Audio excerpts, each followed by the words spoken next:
Dad! Take her to the hospital. Mom is. With a trembling voice, Andrew desperately pleads into his smartphone. I was crouched down due to the water breaking, unable to move from the spot. At times like this, a young child can only think of his father. But the reply that came back from John over the phone was cold. I'm on a company trip, so I can't. Saying that, John laughs with a smirk. The guy who frequently tells transparent lies such as company trip. Help! Help us! Finally, Andrew started crying. Furious anger overwhelmed me. John abandoned me when my water broke. Moreover, ignoring Andrew's desperate plea was unforgivable. A week later, after a safe delivery, I was getting ready to go out. Then my phone rang. It was from John. As I was busy, Andrew answered the call for me. Where's Mom? Andrew said clearly. We're about to bury right now. What? A flustered John. What do you mean? Hey, Andrew. Andrew ignored John's shouting and hung up the phone. Let's go, Mom. Right? We had a job to do. I took Andrew and headed to a certain place. What we were about to do was our little act of revenge. My name is Hannah Martinez. I'm a 33-year-old housewife. I live with my husband John and our 5-year-old son, Andrew. After John goes to work and Andrew goes to kindergarten, my days are filled with housework. When that's done, it's finally my time. I stream videos as a hobby.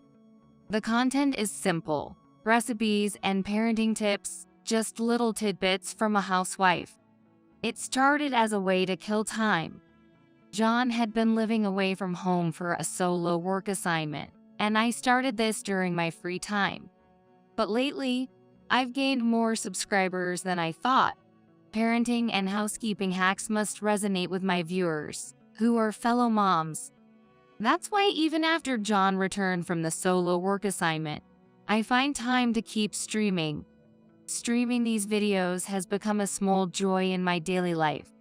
Then one day, I found out I was pregnant.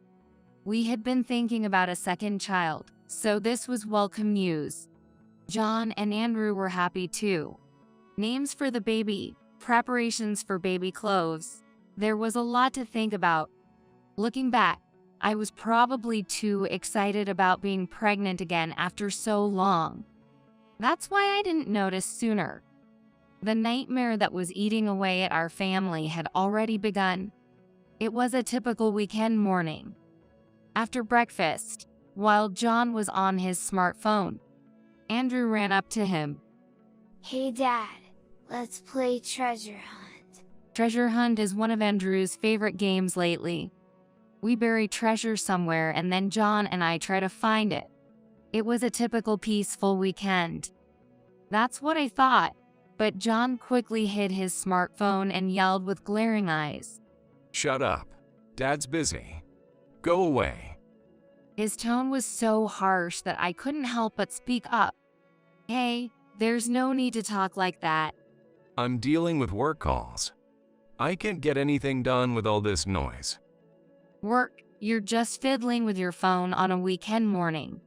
John snapped back even more harshly at my words. It's business communication. Work is piling up, you get that? You wouldn't understand. You're just a carefree housewife. What's that supposed to mean?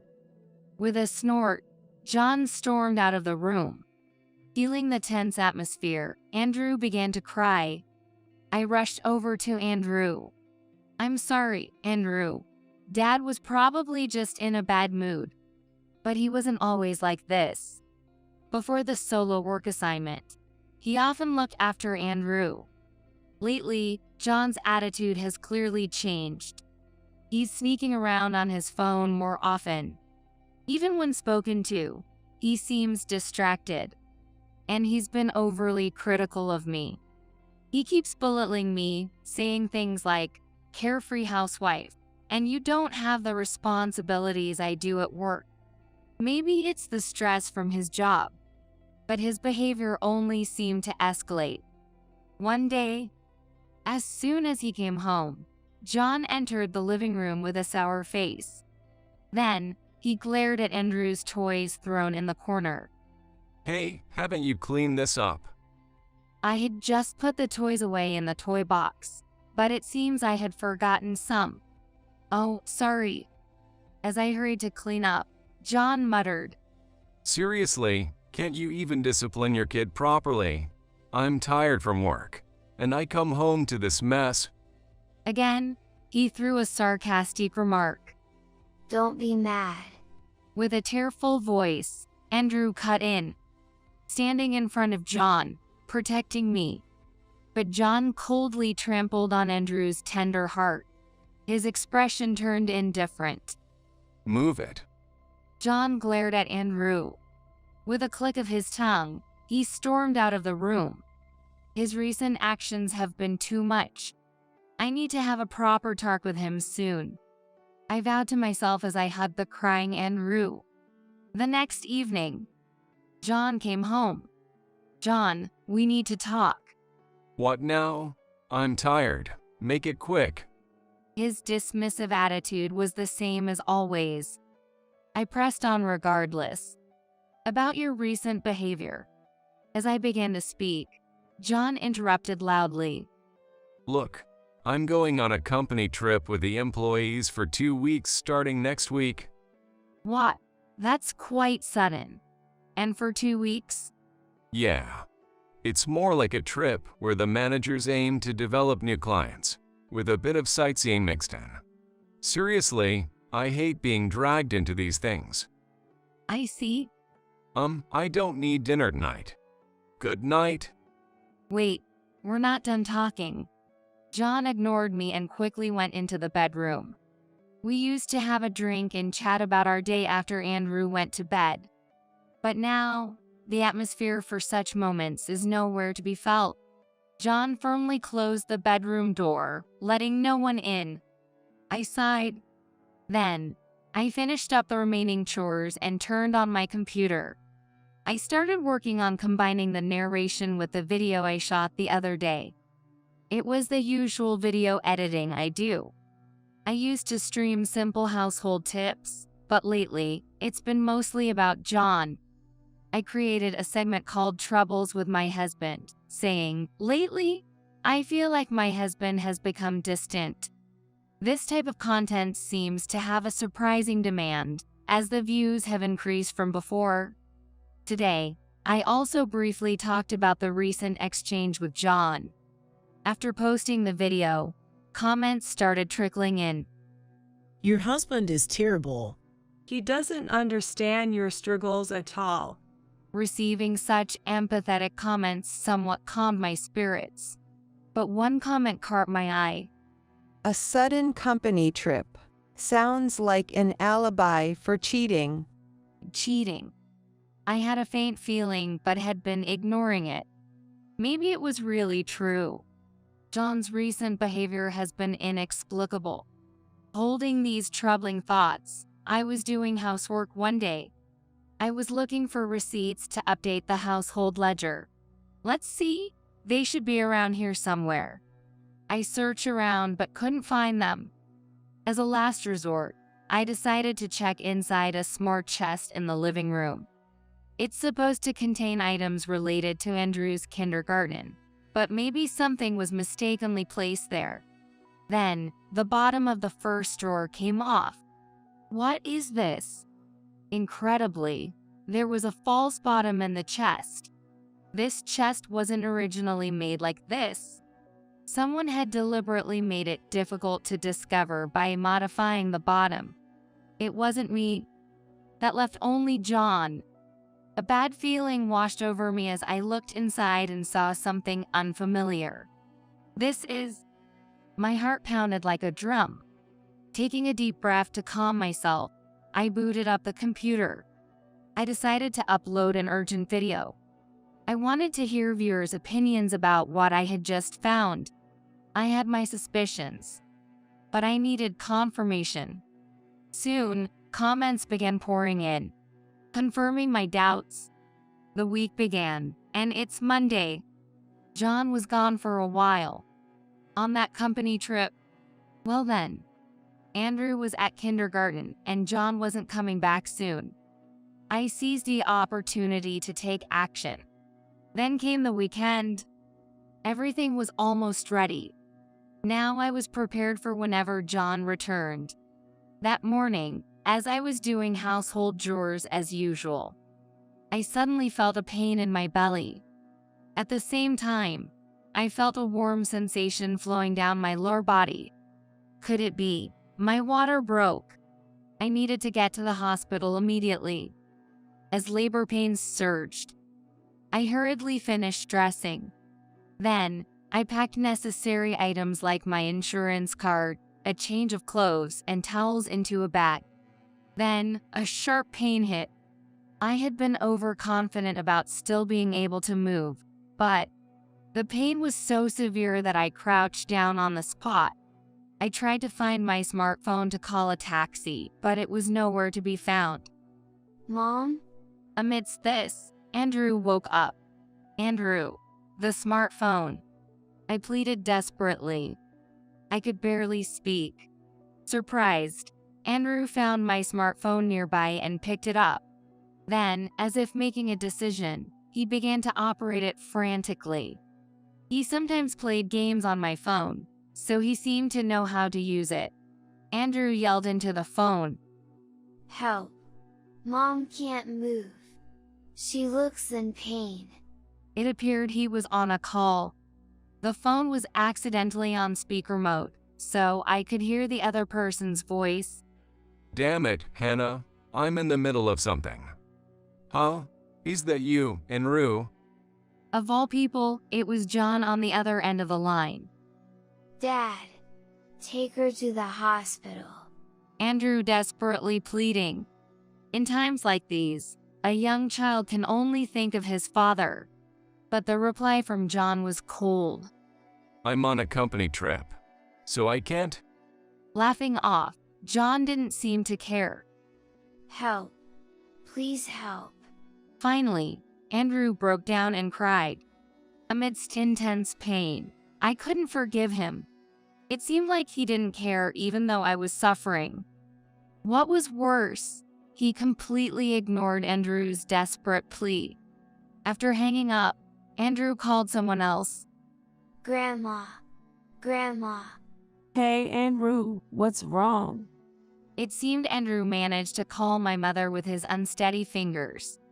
After that, I lost consciousness due to the pain. When I woke up, I was in the hospital. I was in bed, with my parents looking over me worriedly.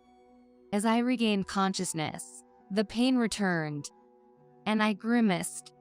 Hannah, are you okay? Andrew called us. He said his mom couldn't move.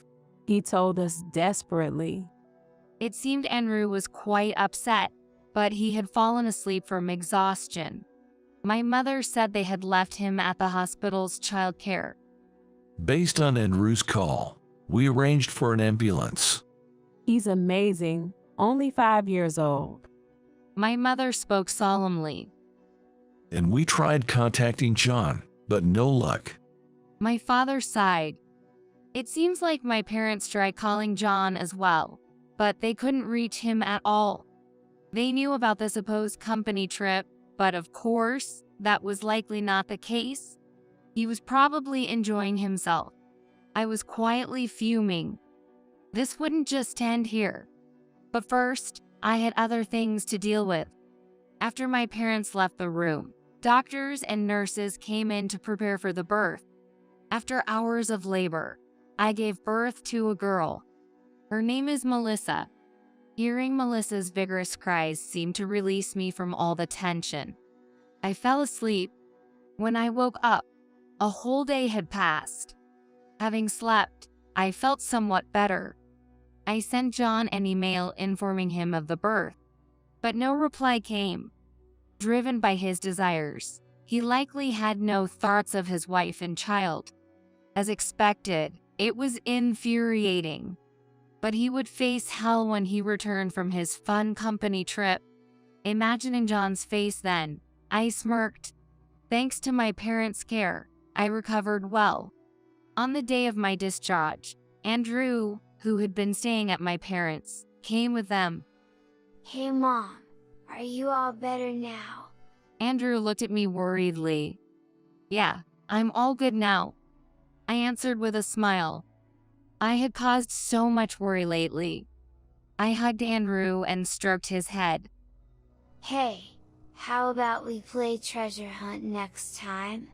Andrew suggested innocently. Sure, it's been a while. What should we bury? Well, Andrew whispered secretly into my ear. I was so shocked by his words that I lost mine. A week later, my phone vibrated. Mom, your phone is ringing. Andrew called out. I was just getting ready to leave and replied, just leave it, I can't pick it up now. But Andrew stared at the screen and answered a call. From afar, I heard a muffled male voice. It seemed to be John. Hey, Hannah. Oh, it's Andrew. I'm coming home tomorrow. Where's Mom? We're about to bury. What? John sounded confused by Andrew's words. What do you mean? Hey, Andrew. Let's go, Andrew, I said to Hema, and Andrew smiled and hung up the call. We had a job to do. Andrew and I left to take care of some business. By the time we returned home, the sun had set. Postpartum, my body was completely exhausted. Since Andrew had fallen asleep, I left him and Melissa with my parents, who lived nearby. There was still something I needed to finish. I decided to wait for John's return. Early the next morning, the front door burst open. Hannah, where are you? A panicked John entered the living room. He hesitated, looking back and forth between me and the chest in the corner. I smiled. You're late. I just finished burying it yesterday. What? What are you talking about? Andrew said something about burying too. Burying?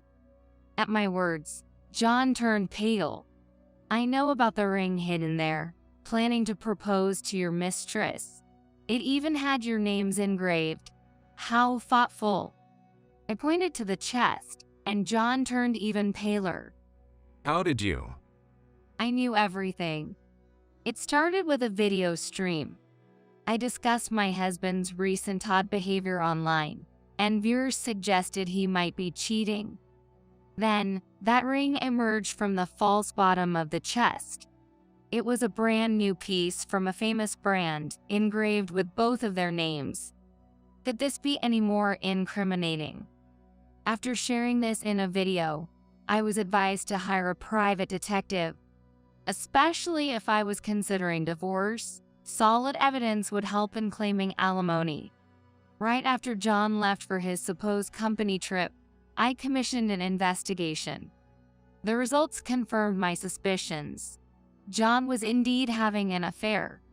The other woman was someone he met while on his solo assignment in a town where she worked at a bar. Her name was Rachel Gomez, 23 years old. Perhaps due to the loneliness of living alone, John started frequenting the bar. Eventually, their relationship became intimate. Such stories are common enough.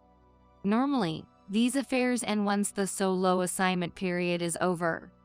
But their relationship continued. Even after John returned, they secretly kept in touch. Eventually, he started being rude to me. Then, under the pretense of a company trip, he returned to his former assignment location to frolic with her. That ring was indeed intended for a proposal. He must have been quite smitten. A married man proposing to another woman is laughable. Did you rush back because you accidentally gave the wrong ring to your mistress, and she scolded you? John's face changed color at my words. Was that your doing? Yes, I had switched the ring hidden in that chest. I anticipated he would give it to his mistress during the trip, so I replaced it with my own wedding ring. That ring was one John had given me long ago. I was happy at the time, but I no longer needed such a thing. What have you done? The ring is the wrong size, and it has your name engraved on it. Rachel was furious. I know nothing about that.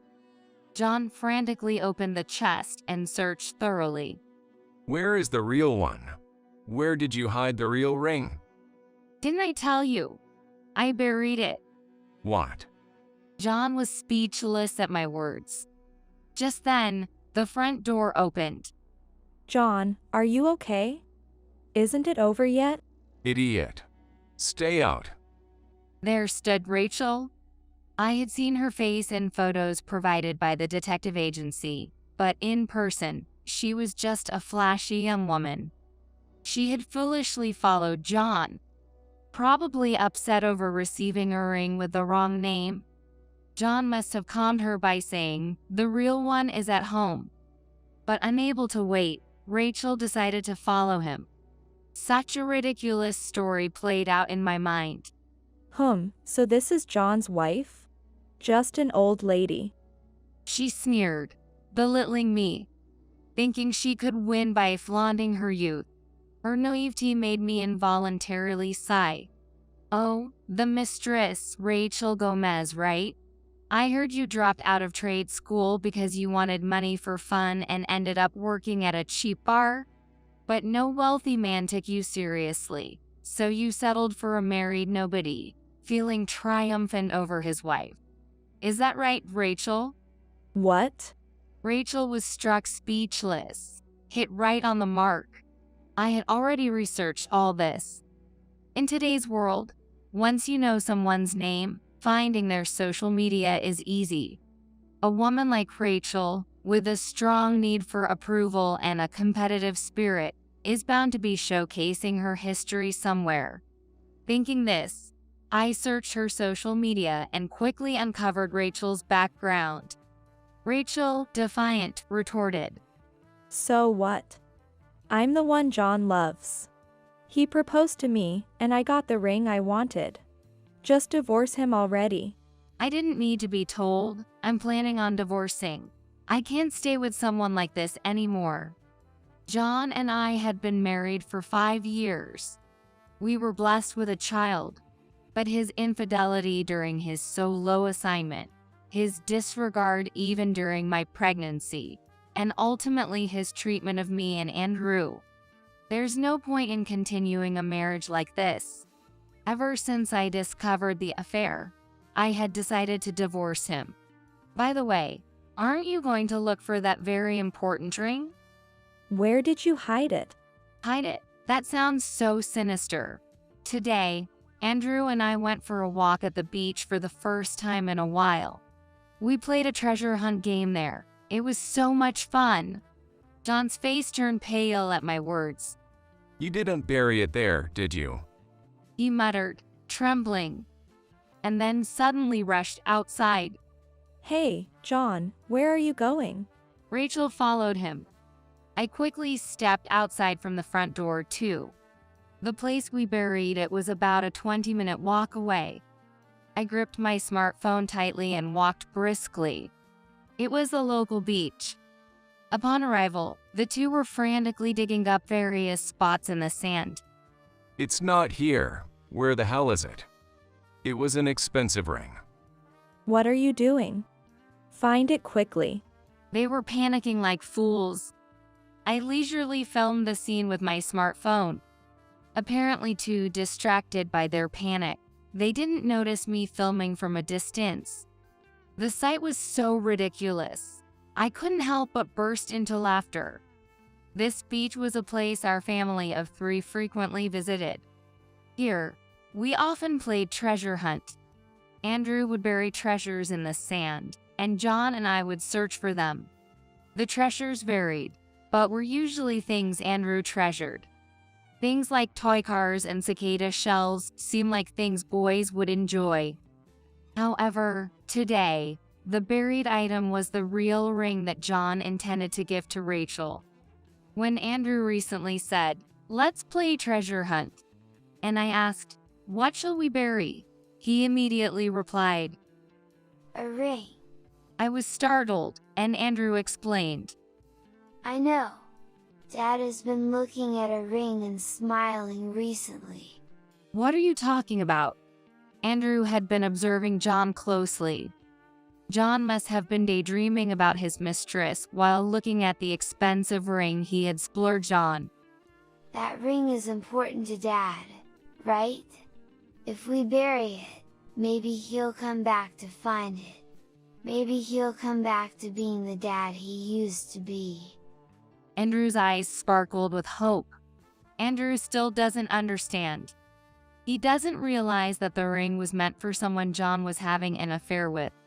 He sees his father happy, so he naturally thinks it must be something very important.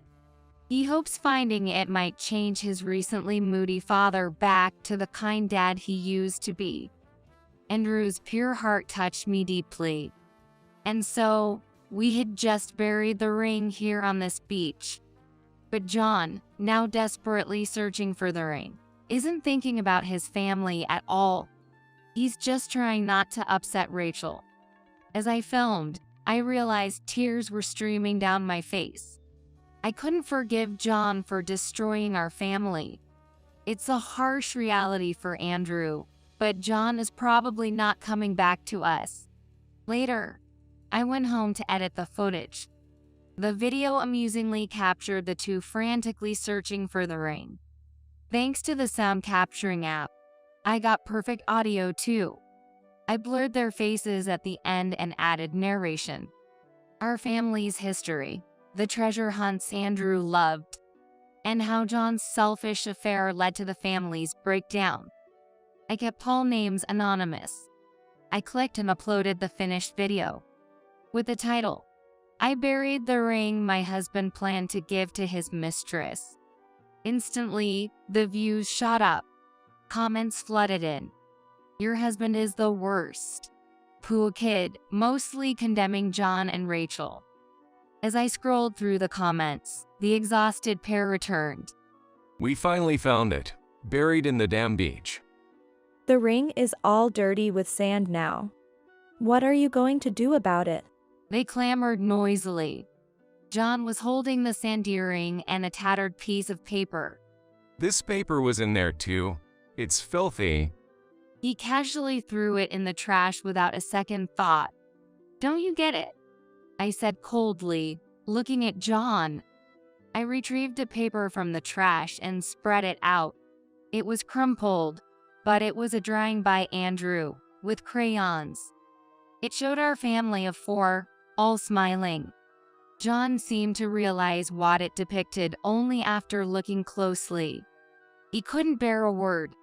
John's face showed a complex mix of emotions. "This is Andrew's feelings. You trampled on his wish for a smiling, happy family, sneaking around, having an affair, neglecting your family. You are truly despicable. I can never forgive you." The living room fell silent at my loud voice. Rachel also looked guilty. I turned to her and said, "And don't think I forgive you either. You break a home and still have the nerve to look unaffected. I will fight against someone who hurts children, thoroughly." With that, I glared at them both. Where's Andrew? How is the baby doing?" John asked in a cracked voice, finally showing concern for his children. But it was too late. They're at my parents' house, considering you ignored Andrew and the baby while fussing over that ring. You have the nerve to ask that now. Well, you won't be seeing them anymore. "That's outrageous. I am their father." What? A father, after completely neglecting the kids and being engrossed in your affair? Who are you kidding? I don't even want to see your faces. Just get out. Both of them were completely intimidated by my fury. Let's just go, John. "All right. I'll leave for today. Hannah, I'll contact you when things have calmed down." John and Rachel awkwardly left the house. retreating quietly. This will likely lead to divorce discussions. I'm determined not to lose. I clenched my fist as if to pump myself up.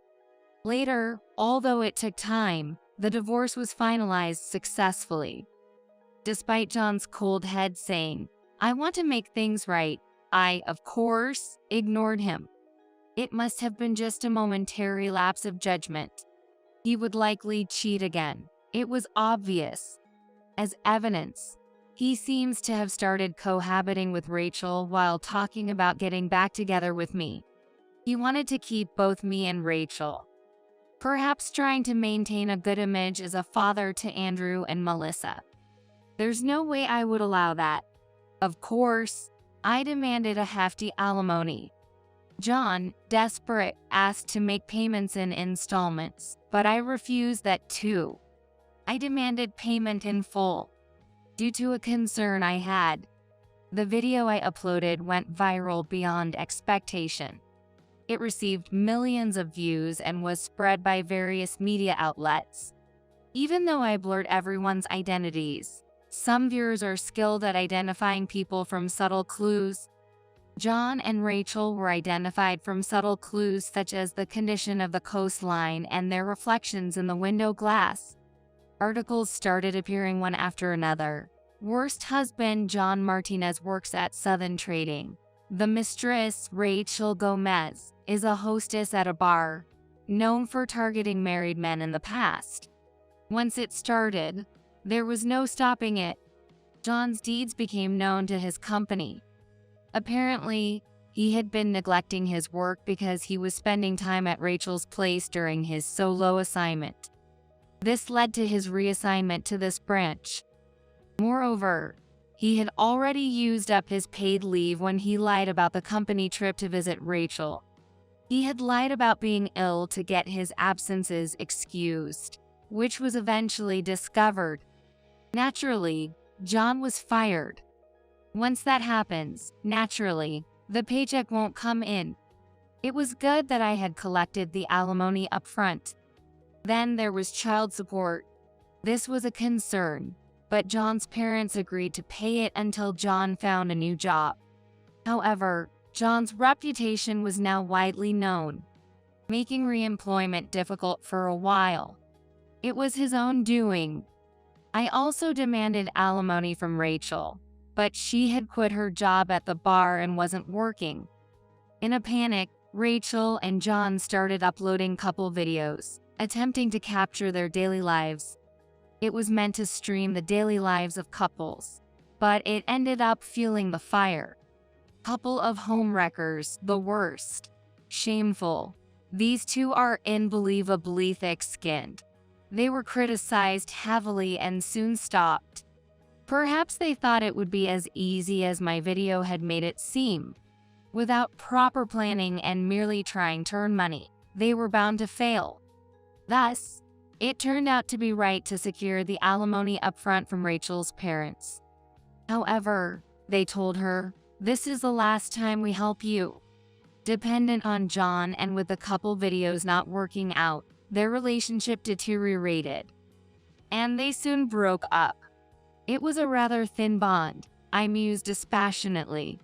Initially, John was ecstatic about being liked by a younger woman, and for Rachel, the sense of taboo in being involved with someone else's partner was fueling each of their romances. But once the magic wore off, all that was left was reality. The fleeting emotions cost them both dearly. Meanwhile, my channel has become incredibly popular.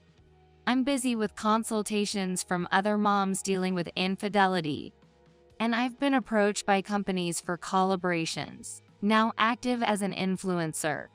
I enjoy making videos, and the comments from viewers give me strength daily. Additionally, my income, which was once meager, has significantly increased. With that money, I renovated and expanded my parents' house. Now, the 5 of us, including my parents and the kids, live there. My parents are delighted to see their grandchildren up close.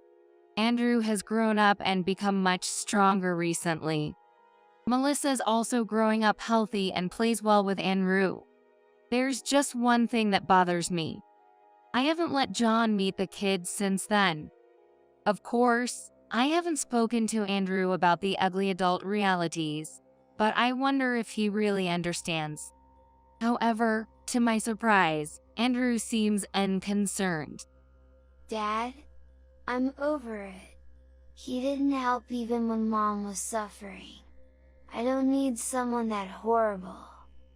His clear words startled me. No matter how young, children keenly observe their parents. From now on, I'll play treasure hunt with Melissa, Andrew said with an innocent smile. I felt a deep sense of relief. John may be gone, but in his place, Melissa has come into our lives. Seeing the children's lively spirits is an irreplaceable joy. Now, if we can continue to live together happily as a family, that would be the greatest happiness. Shall we just call it off today? What are you talking about? We've come all this way, so just give up. Pete was reluctant to take his checkup today. While I persuaded him, I wondered if he was nervous about a new doctor. As we were discussing, Pete's name was called, and I helped him to the examination room. Rachel, wait outside for me. Are you sure? Just rest while I'm being examined. With that, I was pushed out of the examination room. I waited in the waiting room, and soon a nurse came and brought Pete back. Mrs. Perry, please come this way. Then, for some reason, only I was called by the nurse to a separate room. Well, what's going on? I asked the doctor hesitantly in the separate room. Go to the police immediately. What? If you don't. I was shocked by the words he uttered. And so, I quickly started moving to act. I am Rachel Perry, a 28-year-old housewife. I have a husband, Pete, and an 8-year-old daughter, Emily. However, Emily and I are not related by blood. This is my first marriage, but Pete is divorced, and Emily is his child from his previous marriage. Are you sure it's okay?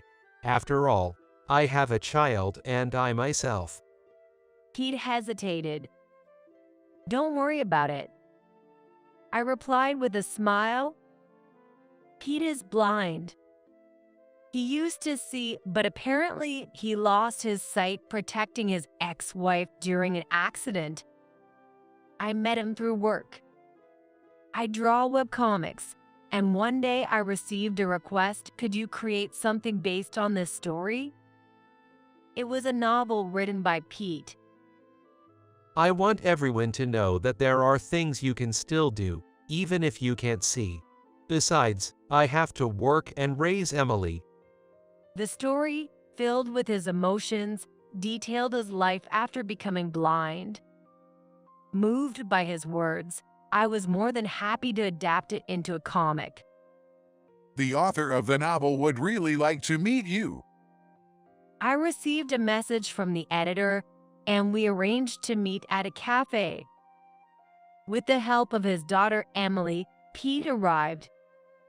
He smiled gently, a calm presence, and I was quickly drawn to him. I want to be your eyes to help you.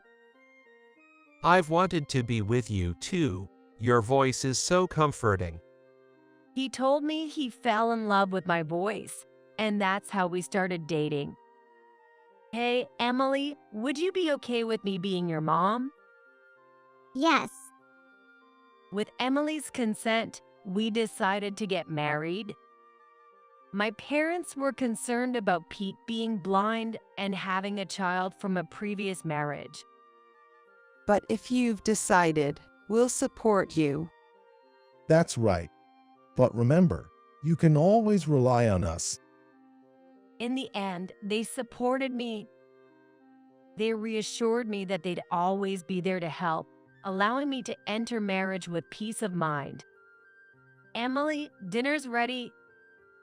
Thank you very much. Emily replies politely to me.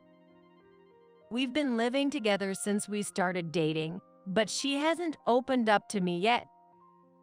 Well, it can't be helped. It's not easy to instantly accept a woman, once a stranger, as a mother. I hope she'll come to accept me in time. Well, That smells good. Just as Emily was about to speak, Pete walked in, guided by the wall. Startled, she flinched. Pete, are you okay? The table is this way. I was concerned about Emily, but I needed to assist Pete. I'm off. In that moment, Emily had left for elementary school. By the time I turned around, she was gone, and I could only hear the door closing. Sighing, I remained thoughtful. Something wrong. Sorry, I was just thinking about how hard it's been to get closer to Emily. At my words, Pete looked a bit troubled. Seeing that, I quickly tried to explain myself. I explained that I understood it wouldn't be an immediate acceptance and believed that it would surely be resolved over time. Thanks for caring. Maybe Emily is still wary of the idea of a mother. Julie Kelly, the ex-wife and the real mother of Emily. When she found out Pete was blind, she left him and their daughter behind. Emily was abandoned by her real mother. Emily might be harboring such thoughts and is likely wary of me as I try to become her new mother. That's what Pete suspects. Sorry, but I ask for your patience over time. Of course, that's my intention. At Pete's words, I smile, even though I know he can't see it. Thank you. Pete said with a smile in return. Shall we have breakfast? Let's eat well and get ready for work. Sounds good. We both work from home, but we have separate offices. This way, we keep to our own schedules. Rachel, are you going to be cooped up in your room all day? Yeah, I plan to. I'll only come out for meals. Got it. Just don't overdo it. At his words, I nodded with a smile and headed to my office. I wonder what kind of work Pete is doing. We make it a point not to interfere with each other during work hours. Therefore, I don't know what Pete does during his work time. He used to write books using Braille, but I haven't heard anything about that lately. Well, my earnings are enough for us to live on, so it's not a problem. There must be struggles I can't even imagine. I think it's enough just to watch over him. With a thought, I decided to focus on my work. A few days later, I'm driving with Pete to a hospital that takes several hours to reach. Rachel, I know you're busy, but thank you. Don't worry about it. I just want to help you. Honestly, it would be better to go to a major hospital closer to home. However, Pete insists on this particular hospital. There's a childhood friend of mine working here as a doctor who knows my situation well. Pete reconnected with his childhood friend during an accident when he was brought to this hospital.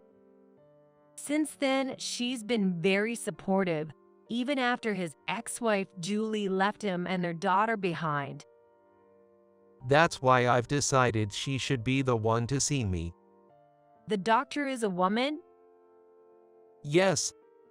I had always assumed this childhood friend was a man. Finding out she was a woman made me feel a bit uneasy.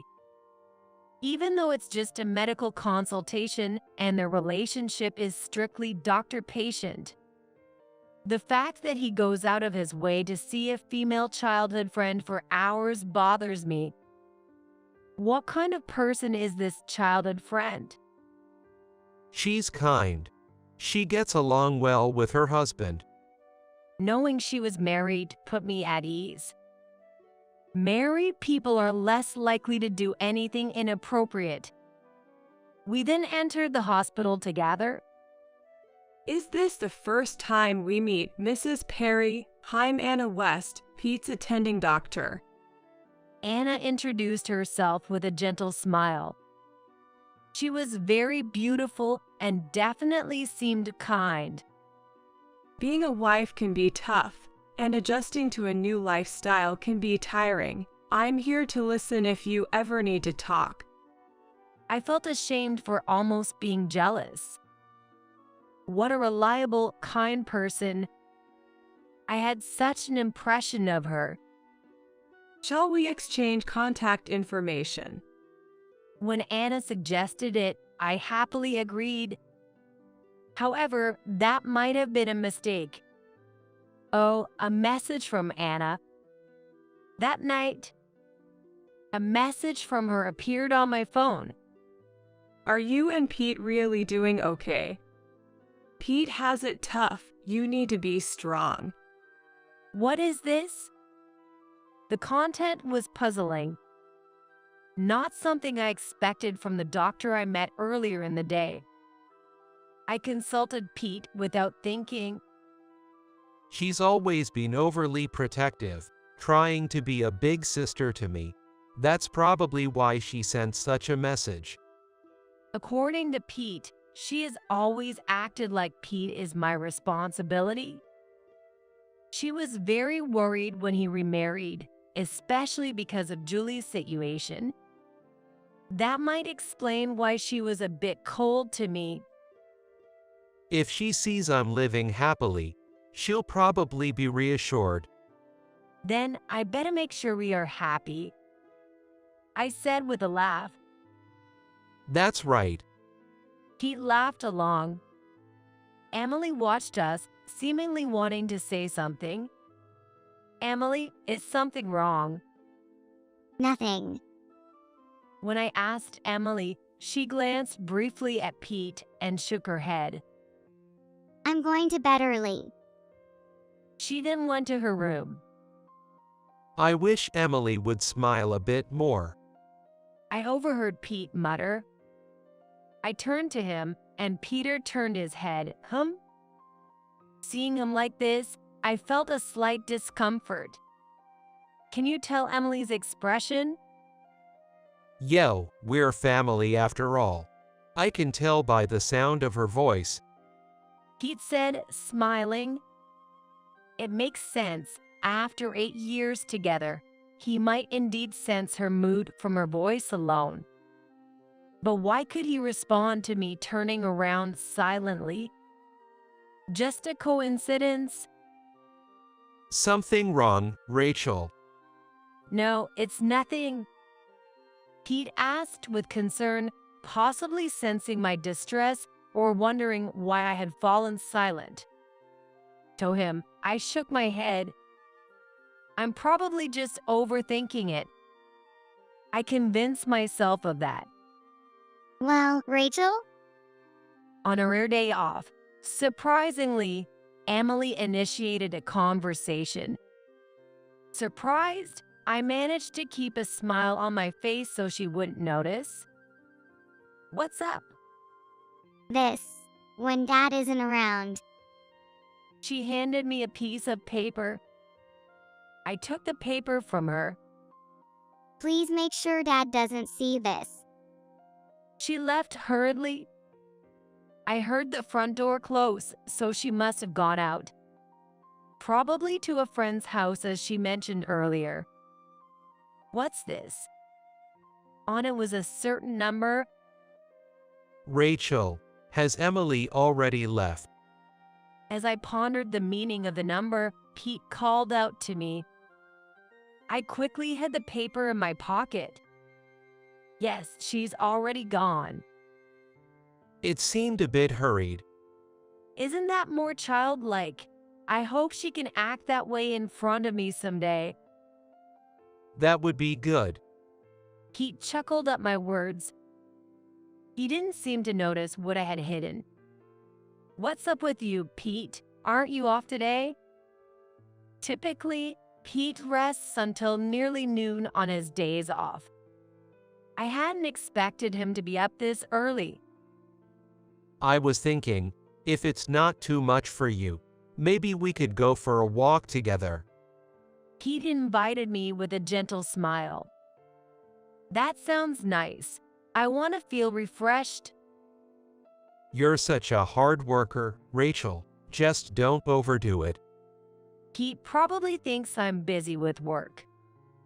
But it's not work that makes me tired. It's the messages from Anna that are tiring me out. Don't bother Pete. Since then, her messages have kept coming. It's okay. We're supporting each other. At first, I replied, but as the messages became daily, I've started to ignore them. It's been a while since we went for a walk, hasn't it? Yes, it has. During the walk, I memorized the number Emily had given me and disposed of the paper, hoping I wouldn't need to use that number. A few days later, it was time for Pete's regular checkup, and I drove him to the usual hospital hours away.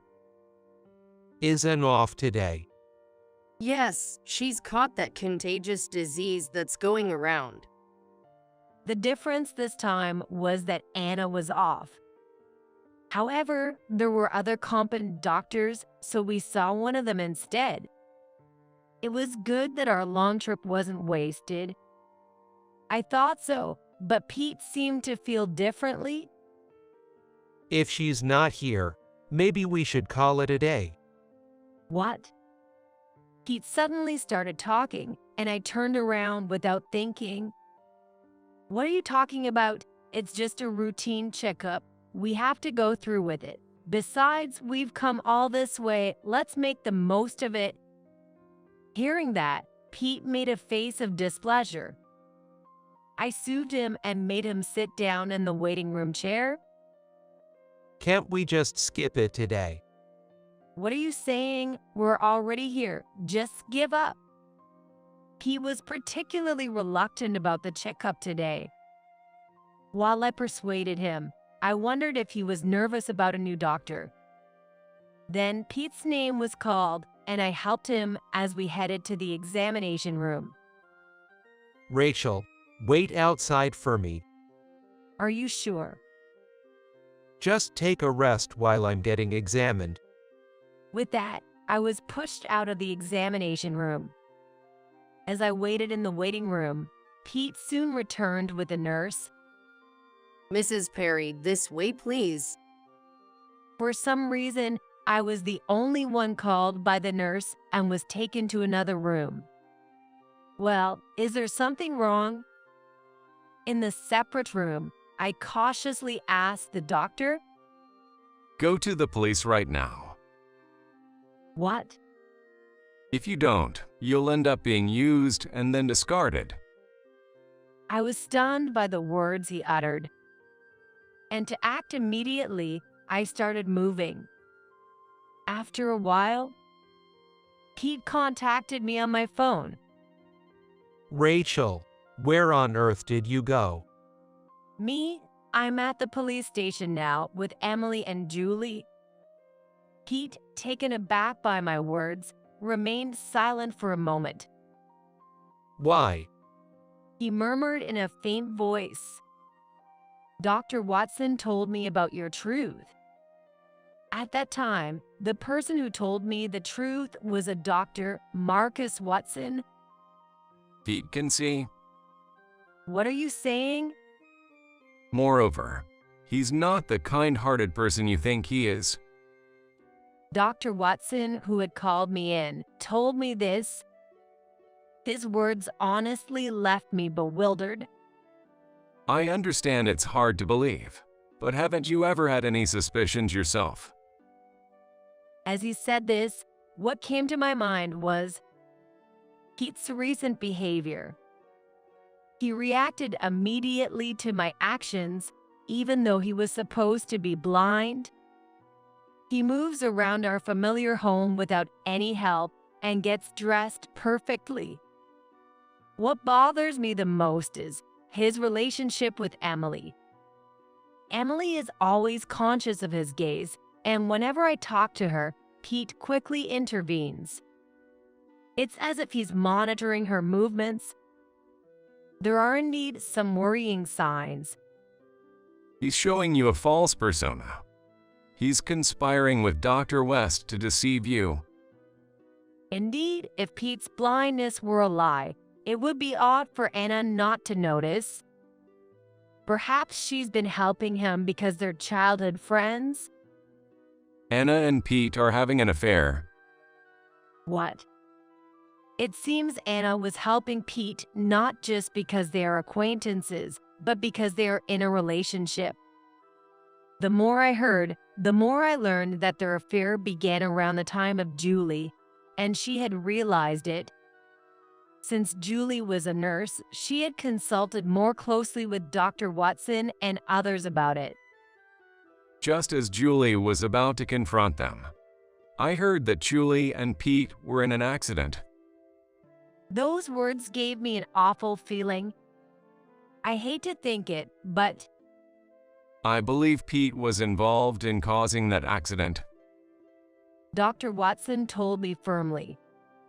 Afterward, she went back to her hometown, and we've lost contact. I hear that Emily was taken in by Pete. Yes, she is actually living with me now. It seems likely that Pete took in Emily to assess child support and to gauge how much truth she knows. He probably came to check on me while I was talking to you because of that situation. Emily must have sensed it too, which is why she kept her distance from me and tried to escape from Pete. Honestly, I can't believe it, but there are parts that I do understand. I wish we could get in touch with his ex-wife, but it seems she's changed her contact information. His words reminded me of a number Emily had given me. Actually, Emily gave me a certain phone number, and so I decided to call that number to find out the truth. As I expected, it was Julie who answered the phone. When I told Pete this, he fell silent. Ignoring Pete, I continued the conversation. It seems she was under surveillance from your parents. Still, she wanted to keep in touch with her daughter, so she gave Emily a contact number for a phone you guys didn't know about. Emily herself doesn't have a smartphone, and since Pete is watching the landline, she couldn't use it. I was the only one she could likely contact. That's why Emily gave me the phone number. Being a nurse, she's very observant. She found a time when your parents' surveillance was lax and escaped. What are you doing? Pete's voice was irritated like I had never heard before. It seems his true nature had been revealed.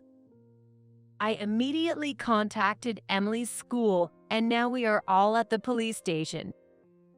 A mother and daughter are having an emotional reunion right in front of me. Seeing them together almost made me cry. Stop meddling. What's meddling about this? I did what any decent person would do. Thank you so much. Both Julie and Emily told me this, crying. What I felt then was intense anger. Anger at the selfish reasons for separating a mother and daughter, at the deceit committed for personal gain. And the novel that had moved me was all based on lies. Knowing this fact, I was so filled with anger and shock that I went numb. She has evidence that your parents confined her, and if we have Dr. Marcus Watson's medical report, we can prove that the disability benefits you were receiving because you are blind are fraudulent. Why would you do that? Weren't you enjoying our life together? Indeed, I had felt happiness in our life together. Above all, I married Pete because I loved him. Yes, and you were laughing at me, weren't you? With that, Pete fell silent again. Before going to the police station, I stopped by our house and peeked into his office. I thought maybe I would find evidence of infidelity. What I found was, you were not working at all and were just teaming up with Anna to make a fool out of me. That's... The message described me as obtuse and naive, easy to manipulate. Why did you choose such a woman? For the money. I was chosen because as a webcomic artist, I was making good money. You thought it was simple to move me with your novels. I was really underestimated, wasn't I? It can't be helped. Pete said. What can't be helped? I pondered this. He started talking without being asked. I really didn't want to do this, but I desperately needed the money. Besides, the only person I truly love is Rachel. Do you think I can believe that? You even plan to get rid of me? What? You saw that too? Yes, besides the messages with Anna, he had made arrangements to eliminate me. Pete, who had been living a luxurious life without working by taking alimony from his ex-wife. He couldn't forget such a lifestyle and was looking for a new source of income. It was me. As a webcomic artist with earnings and working from home, it was easy for Pete to keep an eye on me. Make it look like an accident once you got bored of me. Is it right? That was just a joke. I wasn't serious. It didn't seem like a joke to me. That's why we all rushed to the police. I went to the police fearing for my life and to expose the fraud by Pete and Anna. Emily was there to be protected from Pete, and Julie was filing a complaint for the defamation spread by her previous confinement and lies. It's over for you. The police are on their way to your place now. Damn it. Pete muttered in panic at those words. It's no use running away. I heard Dr. Watson's voice, indicating Pete had failed in his attempt to flee. It looks like it's over. I hung up the phone after hearing the police's voices. The police were likely heading to Anna's place, who was recuperating at home, and to his parents' place as well. It's all right now, I assured Emily. Thank you for letting me see my mom. She replied with a beaming smile.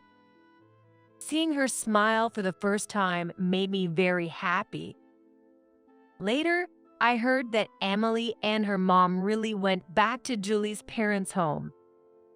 Her parents' home is a plane ride away, making it difficult for Pete to reach them. Leave that man to me. I'll make sure he faces the consequences. I reassured them with those words, and it seemed to give them some peace of mind. Emily and her mom returned home with smiles. Meanwhile, Pete ended up in the care of the police. The plan to harm me had not been executed yet, leading to insufficient evidence. However, the matter of the benefits and Julie's situation was judged as malicious. Pete was given a prison sentence. Is that so? That's good to hear. Today, I met with Dr. Watson to report about Pete. When I reported it, he smiled in relief. What about Dr. West? She's been charged for writing false medical reports. Dr. Watson explained Dr. Anna West's current situation. She seems to have been stripped of her medical license because of this incident. She's been ousted from the hospital, of course. Also, It was discovered that she had inappropriate relations with multiple patients and was taking supplies home without permission. So the hospital is filing various claims against her. Furthermore, her husband has been informed of everything, and she was divorced without question. Well, she brought it upon herself. Rachel, you were divorced as well, weren't you? Yes, of course. My divorce from Pete was successfully finalized. A lawyer mediated between us, and I blocked all contact with him. Thanks to that, I was able to divorce him without any issues. I'm really glad we could at least help you. He said that and smiled. It seems he had been regretting not being able to help Julie before. Just as he was grappling with those feelings, he saw me with Pete. Because of that, he had been working behind the scenes, determined to help me this time. There was no evidence that Anna West and Pete were conspiring together. So I was waiting for the right moment to expose the truth about his eyes. To see through Pete's lies, I had to examine him first. However, Anna always took care of Pete herself and never let other doctors do it. So he was waiting for the right opportunity, and finally it came. No matter how good his acting was, he couldn't deceive a doctor's eyes. He said, smiling as if he had accomplished a great feat. I'm really grateful. If you hadn't told me the truth that day, I might not be in this world right now.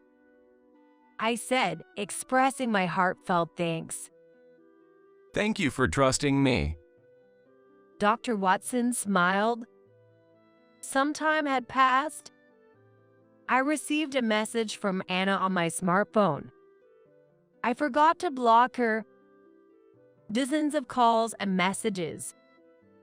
My life is a complete mess because of you. That's what the message said. You tried to take someone's life first. You have no right to complain. Saying that, I didn't reply and just blocked the number. Currently, I'm back at my parents' house. They probably don't know where that is, so I should be safe here for a while. Rachel, it's almost time for dinner. How's your work going? Thanks, Mom. I just reached a good stopping point. I smiled and headed to join my mom. Afterward, a piece of news became the talk of the town. It was about the famous webcomic author arrested for fraud. My webcomic had become widespread and was scheduled to be adapted into a TV program soon. However, it was discovered that the entire content was fabricated and the TV adaptation plans were scrapped. As the creator of the webcomic, I faced some criticism. But the editorial staff and the hospital defended me, so now I'm seen as a victim who was deceived. When Pete gets out, he'll find he has no place to go. He had been deceiving everyone around him. Now, he must face the consequences. Years later, after all that had happened, I had already left my parents' house, but that day I had stopped by my parents' house to run errands. Then the doorbell rang. Yes. It's been a while, Rachel. I've come to pick you up. Standing there was Pete, who had given up his act of being blind. I was relieved that I checked the monitor before opening the door, and without asking, he started explaining his situation. He was arrested over the issue with Julie, had borrowed money to repay the disability benefits, and his parents had moved because they were shunned by the neighbors and couldn't return to their own home. You're all I have left, Rachel. Let's be happy together. No thanks. I flatly rejected his plea. Pete's face showed he was hurt. His attitude, as if he were the victim, is irritating. It's your fault all of this happened. Don't you think you should take responsibility? I don't think so. I'm not responsible for any of this. It's all the result of your own actions, isn't it? But despite my rejection, Pete still tried to cling to me. Exasperated by his behavior, I was about to call the police. What are you doing there? Someone called out to him. Pete turned around in surprise. You, the doctor. There stood Dr. Watson with an angry expression, along with my parents. Did you come to cling to her? That's quite pathetic. Shut up. If you hadn't meddled in the first place. I only did what was right, as a doctor and as a person.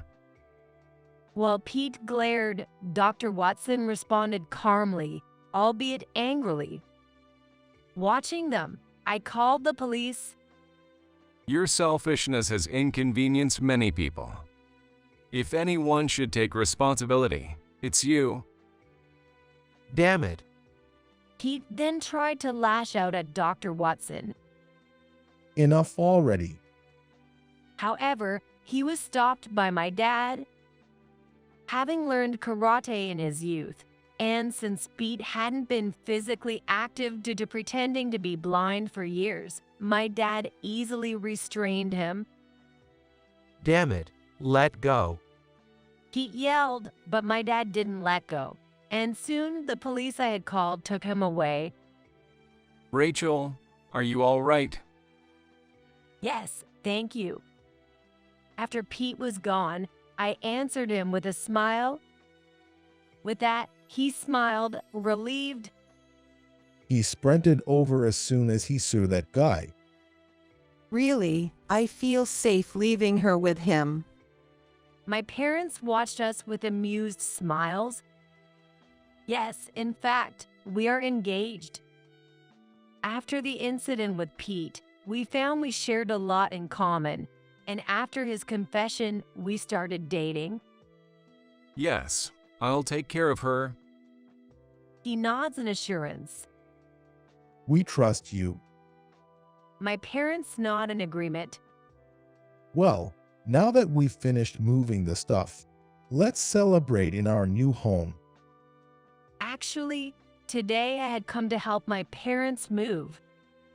It was intended as a measure against Pete, but it was a little too late. Well, I got to see my fiancé's impressive side, and next time Pete comes, he'll experience the despair of finding no one here. Let's go. Right.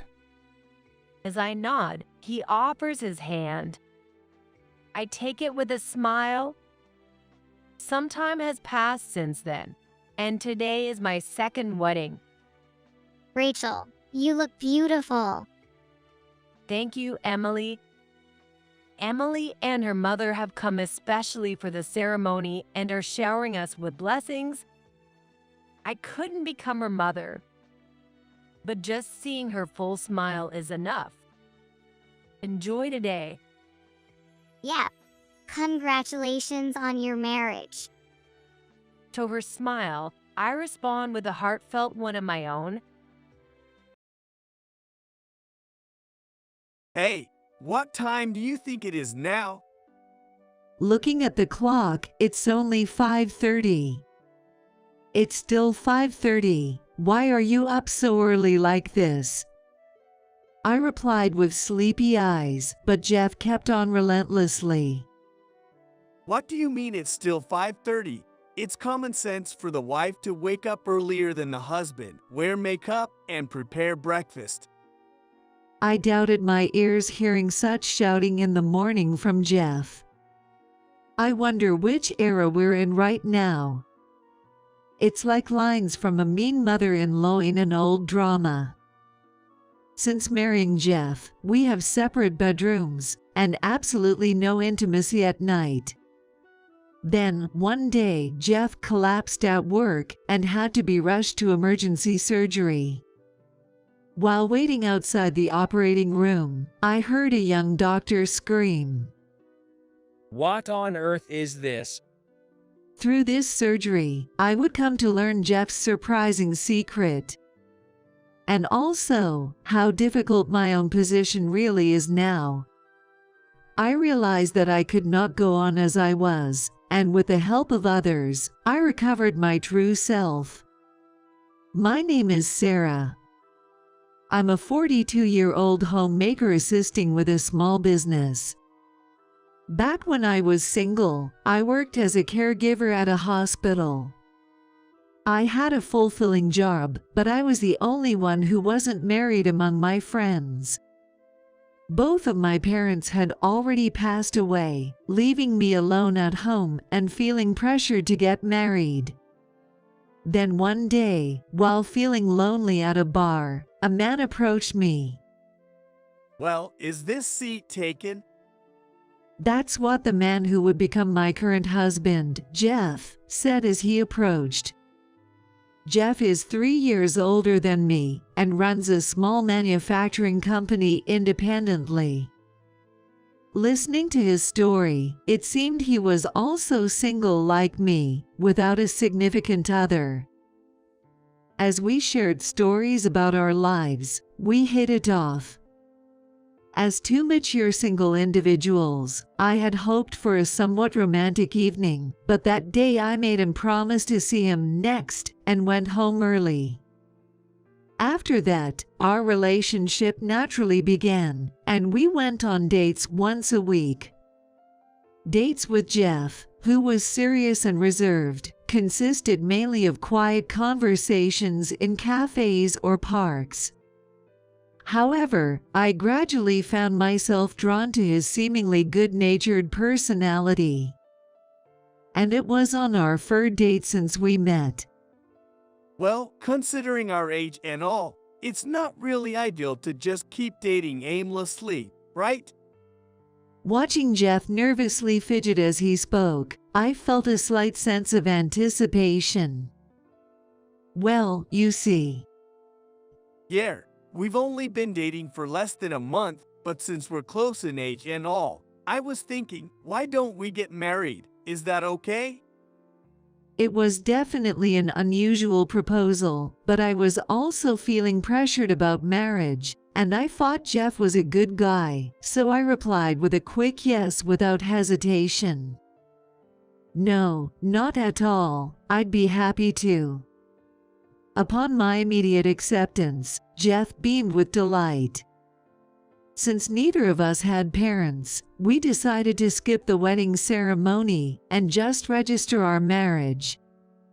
I quit my job to help out at Jeff's company after we got married, and thus began married life with Jeff.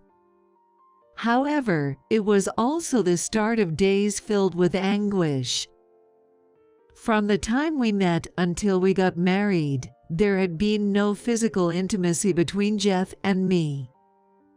I had assumed Jeff, being a serious person, simply didn't engage in relationships casually. I believed that once we were married, we could enjoy a reasonably normal married life. That's what I believed, but on the first day of our marriage, Jeff had an unexpected commitment. I'll sleep in the bedroom, so Sarah, you sleep in the guest room. Jeff's statement surprised me, and I couldn't help but respond with a voice of discontent. So you mean we separate sleeping, even though we're newlyweds? Even when I questioned it, Jeff calmly asserted his opinion without batting an eye. Well, you see, I have trouble sleeping in the same room as others. Despite feeling dissatisfied with his explanation, I didn't want to argue on the first day, so I couldn't say anything more. The next morning, I had set my alarm for 6 o'clock, but I was startled awake by sudden loud voices. Hey, what time do you think it is now? Looking at the clock, it's only 5:30. It's still 5:30. Why are you up so early like this? I replied with sleepy eyes, but Jeff continued relentlessly. What do you mean it's still 5:30? It's common sense for the wife to wake up earlier than the husband, wear makeup, and prepare breakfast. Hearing Jeff shouting like that in the morning made me doubt my ears. I wondered what era we were living in. It sounded like lines from a mean mother-in-law in an old drama. I thought that, but when I looked at Jeff's face, it was a frightening expression I had never seen before. Feeling that I couldn't oppose it, I quickly changed and started preparing the meal. It might be obvious, but even if we have separate bedrooms, we eat together. As we sat around the dining table facing each other, something caught my attention. Even though it was already July, Jeff was wearing a long-sleeved sweater. I wondered if I needed to prepare summer clothes for him, and decided to ask Jeff about it. "I'll have your summer clothes ready soon." In response to my question, Jeff, seemingly choking on his food, hastily coughed and said, "No, I dress like this all year round, so I'm fine with summer clothes. I'm sensitive to the cold, you know. In the upcoming season, it's easy to get chilled with the air conditioning, right?" If he's sensitive to the cold, then it makes sense. Still, there's no need to rush like that. It seemed somewhat unnatural, but I didn't know how to respond. Since then, despite going to work in the morning to help at the company, Jeff tells me, be back home by evening to prepare dinner, so I return home early. Jeff gives detailed instructions not only about meals but also about cleaning and laundry, so I don't have time to relax even when I come home early. I clean every corner of the house, neatly fold the dry laundry, and tidy up. And since getting married, it's become my routine to prepare dinner and take a bath before Jeff returns. Jeff is the old-fashioned type of husband who doesn't lift a finger to help around the house. I understand he's busy as a manager, but I wish he'd lend a hand with the housework at least a little. But if I say anything that might bother Jeff, he might start yelling again. As I was preparing dinner, I found myself thinking, why did I even get married? Since then, our bedrooms have been separate, so there hasn't been any intimacy at night. I don't feel happy at all, even though we got married with such hopes. Perhaps I've not only lost happiness, but also lost sight of my true self.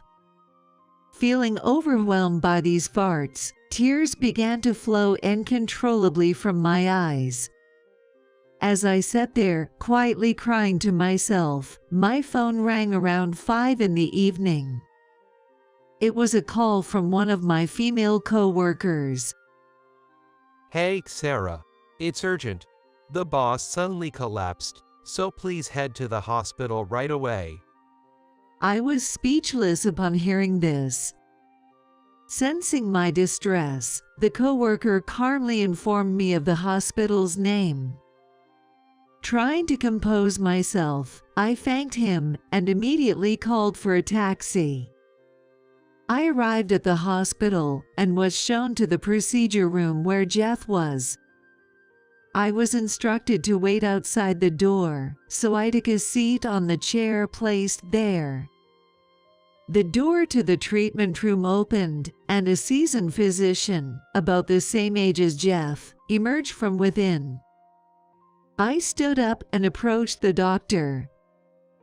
"Excuse me, I'm Jeff's wife. How is my husband's condition?" "Oh, you're his wife. Your husband's condition is stable, but he needs to be hospitalized immediately for surgery." "Really? I see. Well, thank you very much." After exchanging greetings with the doctor, I left for home without seeing Jeff, only completing the hospitalization and surgery procedures. Normally, I should have stayed by his side. The doctors and nurses might have thought I was being cold-hearted, but I just couldn't bring myself to accompany Jeff, with whom I hadn't connected emotionally. On the day of the surgery, instead of being present for Jeff before the operation, I visited the hospital around the time the surgery was beginning. As I waited outside, I heard screams coming from the operating room. Yikes, what on earth is this? What are you saying? You must be a doctor. Was it the assistant doctor who was screaming? The attending physician said to the young doctor, who seemed frightened, trying to calm him down. Nevertheless, the young doctor responded in a voice that seemed on the verge of trembling. Even if you say that, this is the first time I've ever seen such an amazing tattoo. What should I do? Don't panic. It won't affect the surgery. What on earth was all the commotion about? The voices were so loud that they could be heard outside the operating room. I vaguely remembered something about a tattoo being mentioned. While the assistant seemed unreliable, I felt reassured by the confident demeanor of the attending physician and waited for the surgery to finish. And a few hours later, the surgery was over, and 2 doctors came out. One was the young doctor in his mid-20s who had screamed earlier. He seemed to want to say that he had seen something unpleasant. The other was the attending physician, a senior doctor whom I had greeted yesterday. The attending physician had a somewhat pitiful expression as he looked at the young doctor. Certainly, the young doctor seemed like a sheltered son of a wealthy family, if you put it kindly. I stood up and looked at the senior doctor. Beside him, the young doctor bowed deeply to me with an apologetic look and said, I'm sorry. It's about your husband's tattoo on his back. Hey, cut it out. I didn't quite understand what the two were talking about. Especially, the words of the young doctor caught my attention. You've been talking about the tattoo since earlier. What does that mean? Both of them widened their eyes at my question. Oh, madam. It's about that large demon tattoo on your husband's back. It covers his entire back, doesn't it? I couldn't hide my surprise at the unexpected reply from the young doctor. So that was the reason Jeff had separate bedrooms. The senior doctor had a calm expression. I apologize for the trouble. The surgery went well. Your husband is okay now. Thank you. Can I talk to my husband now? Yes, if you could wait for a while. After being told so, I waited for a while and was then guided into the treatment room. There, Jeff was lying awake from anesthesia and dressed in a hospital gown. Upon noticing me, Jeff made an awkward expression. Well, you've seen something you shouldn't have. I didn't want Sarah to see. Why are you here without being called? Jeff's blunt attitude left me unable to even say, "Are you okay?" Perhaps Jeff is feeling uneasy about having been found out for hiding the tattoo all this time. Although the demon tattoo on his back isn't visible, it's clear around his shoulders from the hospital gown. But why did Jeff think he could hide such a large tattoo? Although I was curious, considering it was after the surgery, I thought it could wait and didn't ask anything. Jeff, still sulking, kept his head down. The young doctor asked me, "Aren't you going to say anything to your husband?" while looking at Jeff and me alternately with a puzzled expression. I didn't know what to say at a time like this. Then Jeff spoke up. Sarah, If you don't have any business here, go home already. What? Your gloomy face makes it feel like a wake, and I don't like it. If you get it, get the hell out of here. The way Jeff spoke made the young doctor furrow his brow and tilt his head in confusion. The doctor may be genuinely wondering if these two are a couple. All right, since there's nothing much I can do here, I'm heading home now, I said, and ultimately, I left the hospital as Jeff had instructed. On the way back, feeling reluctant to return home right away, I decided to eat out. As I was walking out of the restaurant, a man called out to me from behind. Sarah. I looked back and saw Alex, the attending physician who Jeff had taken care of earlier, standing there. Alex in his suit seems to be on his way home after work. Hi, thank you for earlier. I was about to thank Alex for today's surgery, but he started off as if to interrupt me. I thought Jeff had such a good wife, but it seems there's something fishy going on. Apparently, Jeff and Alex have known each other for a while. What do you mean? Well, pardon my bluntness, but seeing you, I had a feeling something was off. Normally, if a husband collapses at work and needs emergency hospitalization, his wife would accompany him, right? I'm sorry if we caused any inconvenience to the hospital, I said, thinking I had caused trouble for the hospital. However, Alex shook his head in response to my words and continued. No, it's not like that. It's just that you seemed unaware of his tattoo. Alex seems to know something about Jeff's tattoo. I was curious and asked him for details. Alex revealed that he and Jeff were classmates in middle school. Apparently, Jeff had been quite bad since 8th grade, riding around on motorcycles with his gang. Jeff hardly ever came to school. During that time, Jeff had gotten a large demon tattooed on his back, supposedly to intimidate others. Alex, who was the student council president at the time, couldn't tolerate such misconduct from his classmate. We were in the same class in freshman year. We weren't that close, but Jeff wasn't supposed to be a bad guy from the start, Alex said, seeming to want to somehow rehabilitate the originally serious Jeff. Alex then got into the bad boy gang Jeff was hanging out with and tried desperately to get Jeff to change his mind. Jeff, please come to school out of these fellows, Alex begged Jeff as he spoke in front of the crowd of bad boys. However, Alex ended up being badly beaten by Jeff's gang. Nevertheless, Alex's efforts seem to have paid off, as Jeff eventually attended school afterward, and even went on to high school.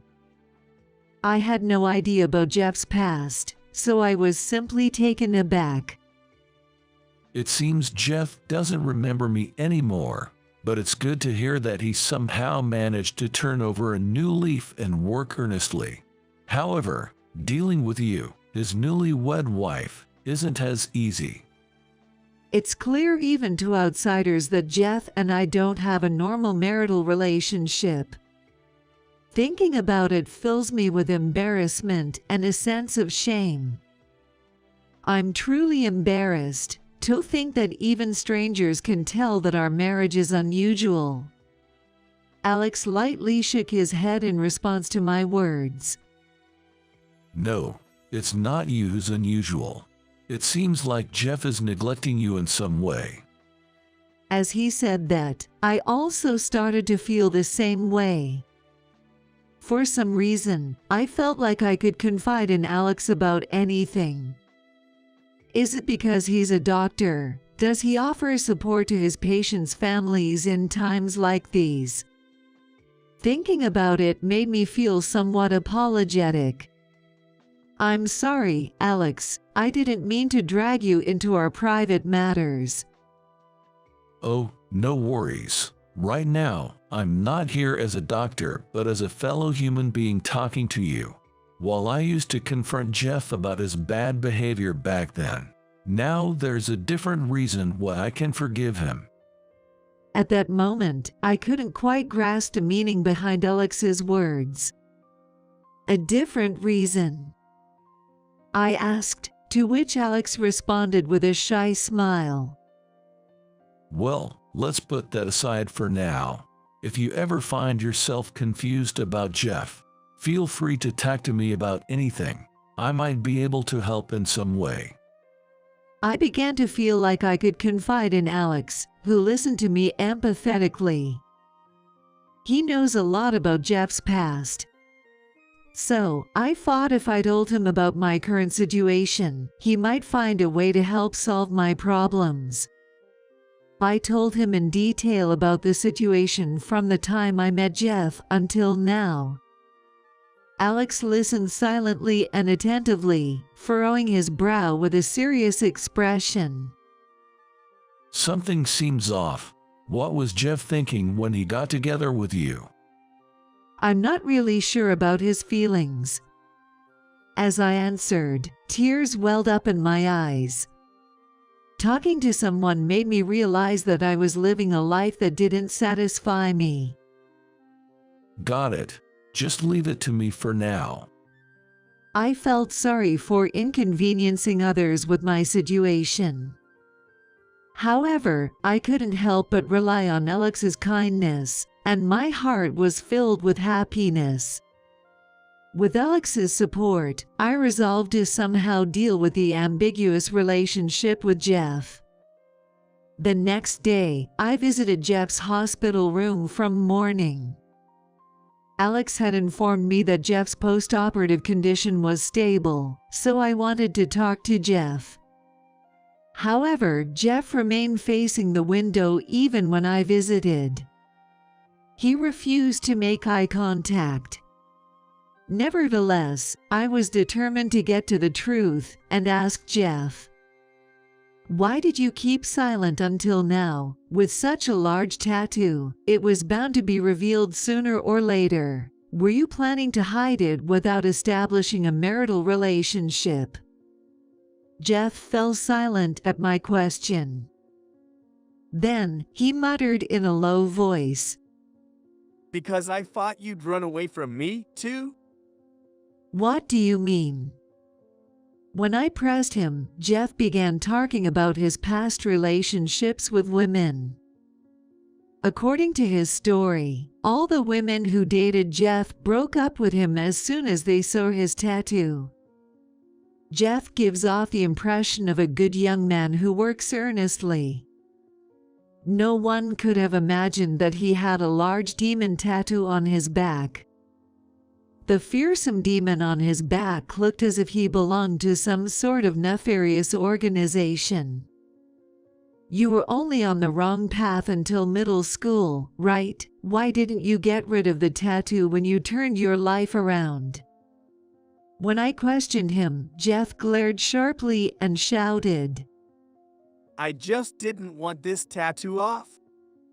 "Why not?" I wanted to know the truth from Jeff, but he didn't seem inclined to answer. Instead, Jeff turned the tables on me. "Forget about that. How does Sarah know about my middle school days? I don't remember ever telling you about that." I heard about your middle school days from the person who was the student council president back then. "Is that Alex?" Jeff seemed to remember Alex.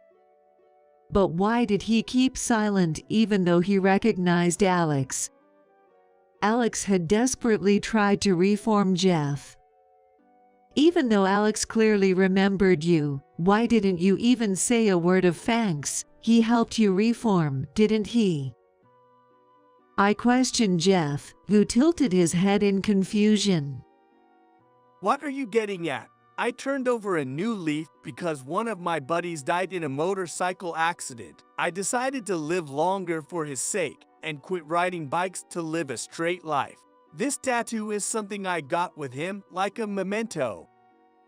The truth about the tattoo was revealed. Still, I couldn't shake off a feeling of dissatisfaction with Jeff's explanation. Why, Alex went out of his way to help you reform, despite facing resistance from your friends. It's awful of you to talk like it doesn't matter. Shut up! Why do you keep siding with Alex? Do you have a thing for him or something? Jeff confronted me like that, but I didn't feel guilty about it at all. After all, there's no reason for Jeff to be jealous while we're in such an unconventional marital relationship. I decided it was time to clarify things, so I asked Jeff directly. Don't you like me? Why did we even get married in the first place? Well, Jeff seemed at a loss for words. I stared at Jeff with an expression that said I wouldn't budge until I got a clear answer. Well, spit it out. So, it's just that I lost both my parents over the past 2 to 3 years, and there's no one to take care of the household chores anymore. So, I figured I needed to get married to have someone to do that for me. To do that. I was shocked to learn the truth about why he married me. Feeling like I didn't want to talk about it anymore, I left the hospital room. As I exited, Alex was standing there. He guided me to the lobby, saying that Jeff shouldn't hear our conversation. It turned out just as I suspected. Shall we proceed with the plan? Yes. I decided to put into action what Alex had suggested, considering the worst-case scenario. 2 weeks passed. Today is the day Jeff is being discharged. However, since then, I haven't visited Jeff's hospital room even once, although I heard he was being discharged. I've been busy at work for these past 2 weeks. While Jeff was hospitalized, I had to handle various procedures as the acting president of the company. Even after Jeff is discharged, he'll have to rest at home for a while. Therefore, I prepared a day's worth of meals in the morning and continued working until the evening. Since Jeff's hospitalization, he and I have grown even more distant. With fewer face-to-face encounters, there's been less opportunity for us to argue. However, for the work I'm currently trying to carry out, it's actually better if I don't have to face Jeff. About a month after his discharge, Jeff, whose health had significantly improved, visited the company. As soon as Jeff entered the company, he looked around in astonishment at the drastic changes that had taken place internally. I discreetly observed the situation from the back office. What's going on? Everything, from the manufacturing machines to the desks for employees, it's all gone. Employees, noticing Jeff's surprised voice, all approached him. Thank you for everything you've done for us. What's going on? Jeff, unable to comprehend the situation, looked around anxiously. Seeing Jeff like that, the employees exchanged glances. Perhaps they were hesitating about who should break the news. Well, actually, our company has been merged with Devon Industries in the same area. Starting tomorrow, we'll be re-employed there. What? I never heard about this. Jeff's voice, surprised by the news of the merger, echoed throughout the entire office. Sensing it was about time, I stepped out in front of everyone. "Oh dear, I'm sorry, Jeff. It was a sudden decision, so I couldn't inform you sooner." What? How could you? A merger like this is a major issue, and it's common sense to consult with the president. Me first, isn't it? Jeff's face turned red with anger. Well, that's true, but unfortunately, things have gotten complicated. Saying so, I showed Jeff a photo. It was taken by a former employee who recently left the company. A photo of Jeff changing secretly in the men's changing room. It clearly showed a large demon tattoo on his back. The man who took the photo thought that the president here might be involved in something shady, so he consulted with other employees before leaving the company. And now, all the employees here also harbor distrust towards Jeff. His tattoo issue aside, there's more to the reasons. Actually, since we got married, Jeff has been leaving all the troublesome procedures at work to me. And during work hours, he's been sneaking out of the company to go gambling. There had been eyewitness reports from the neighbors, so I already knew about it. The photo taken by the former employee in the changing room captured Jeff changing when there was nobody around. It turns out the evidence was captured because that employee was delayed due to personal matters. After learning everything, other employees expressed their desire to quit, but that's when I decided to inform everyone about the merger. One of the employees addressed Jeff, saying, "Under someone like you, we can't continue. You push all the work onto your wife and act selfishly.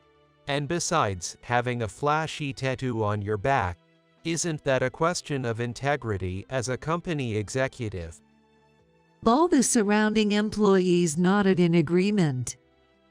Jeff looked flustered and muttered softly, "No, that's not it." Well, more than that, you, who can't even cherish your wife, don't have the qualification to lead so many people. Entering the room, it was Alex. "Alex, why did you come all the way here? It's none of your business." No, it's very much my business. I'm the one who recommended merging this place with our company. What the hell? Yes, it turns out the company we're merging with, Devon Industries, is run by Alex's brother as the CEO. So, Devon Industries is Alex's family business. Alex was empathetic, realizing that I shouldn't stay with Jeff any longer. Jeff falls short not only as a husband but also as a president. So I was burdened both personally and professionally. Taking all that into account, Alex came up with the plan this time. With both home and work suffering due to his negligence, Jeff found himself in a tough spot. Realizing he might lose everything, Jeff now showed a submissive attitude toward Alex. "Can I talk to you about something? Could I possibly join a company, too?" When I wondered what he was going to say, Jeff started asking Alex to hire him there. Everyone around gave Jeff disbelieving stares. Alex let out a sigh and placed his hand on Jeff's shoulder.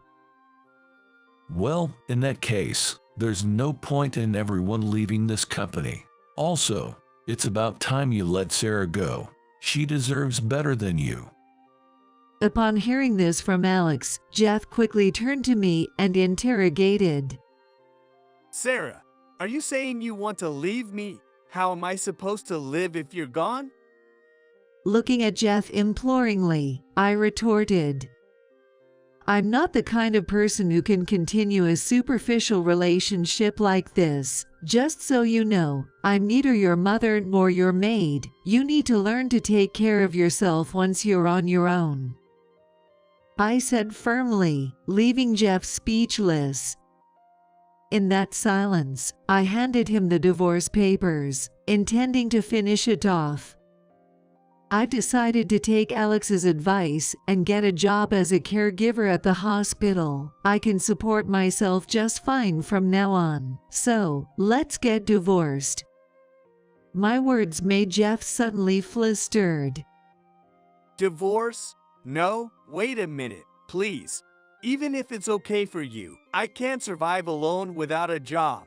So? Jeff, accept it. You think only about yourself without thinking about the other person's feelings. You need to be alone for a while and cool your head. Alex scolded Jeff loudly. This seemed to shock Jeff, leaving him trembling and unable to respond. And so, I divorced Jeff and left the house. While working as a caregiver, I decided to stay in the apartment near the hospital for a while. My workplace is full of young practical nurses, and I was a little discouraged after I turned 40. However, finally freed from the difficult life, I felt relieved. From now on, I aim to work hard and lead an independent life. Jeff continues to live alone in the house after the divorce. As for the company, all the employees moved away after it was absorbed by Devon Industries. And the site of the company Jeff used to run is now just an empty lot. Jeff lost his job, but he still had his own house, so he shouldn't have to worry about rent. But when I walked past Jeff's house on my way to work, I could hear men and women screaming almost every day. Even late at night, no matter how late I pass by, I can still hear loud voices, so I asked the neighbors about it. According to the neighbors, Jeff is currently cohabitating with a woman. Perhaps because he lamented about not being able to live alone, he quickly found new partner. However, the woman is said to be expressing dissatisfaction with Jeff to the neighbors. Jeff, who doesn't make any money and doesn't do any housework, seems to leave all the cooking, cleaning, and laundry to the women. The angry woman is probably complaining to Jeff and arguing with him every day. It seems they even throw things at each other during severe arguments, and the sound of glass breaking echoes throughout the neighborhood. Perhaps Jeff's concealed tattoos were discovered again at the beginning, and he's also being criticized for that. Men like Jeff seem to never learn, no matter who they end up with. The neighbors are apparently disturbed almost every day by the noise from Jeff's household until late at night. However, after a while, someone must have reported the noise disturbance to the police, and it seems Jeff was ordered to vacate the premises. According to the neighbors, the woman he was with also broke up with Jeff at the same time. By the way, I often see Jeff wrapped in a cardboard box in the park, probably because he hasn't even got a new job yet. With no fixed address, finding employment will be even more challenging for him.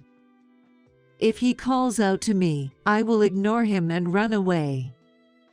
However, such worries will likely disappear in the future. I've been recognized for my work as a caregiver at the hospital, and after completing training, my salary has significantly increased. They probably took into account my over 20 years of experience as well. I also moved to a new apartment and bought a car, considering the night shifts. From now on, since I'll be commuting by car, it's unlikely I'll bump into homeless Jeff unless something extraordinary happens. I often run into Alex at work. Thanks to Alex, I've become able to think positively about life. Now, I feel like I've completely regained my true self. Actually, Alex has also experienced divorce once and is currently single. Many colleagues speculate that Alex and I might remarry. However, I think I'm content with my current life. And I guess Alex, with his carefree personality, probably feels the same. I don't think Alex and I, who are similar in many ways, will ever start a romantic relationship again, but I want to continue being good friends and getting along well at the same workplace. It's rare to find a friend with whom you can discuss anything at this age. I sold it for $400,000, so I'm going on a trip abroad with my mistress. John's voice was inappropriately cheerful, making me blurt out, "What?"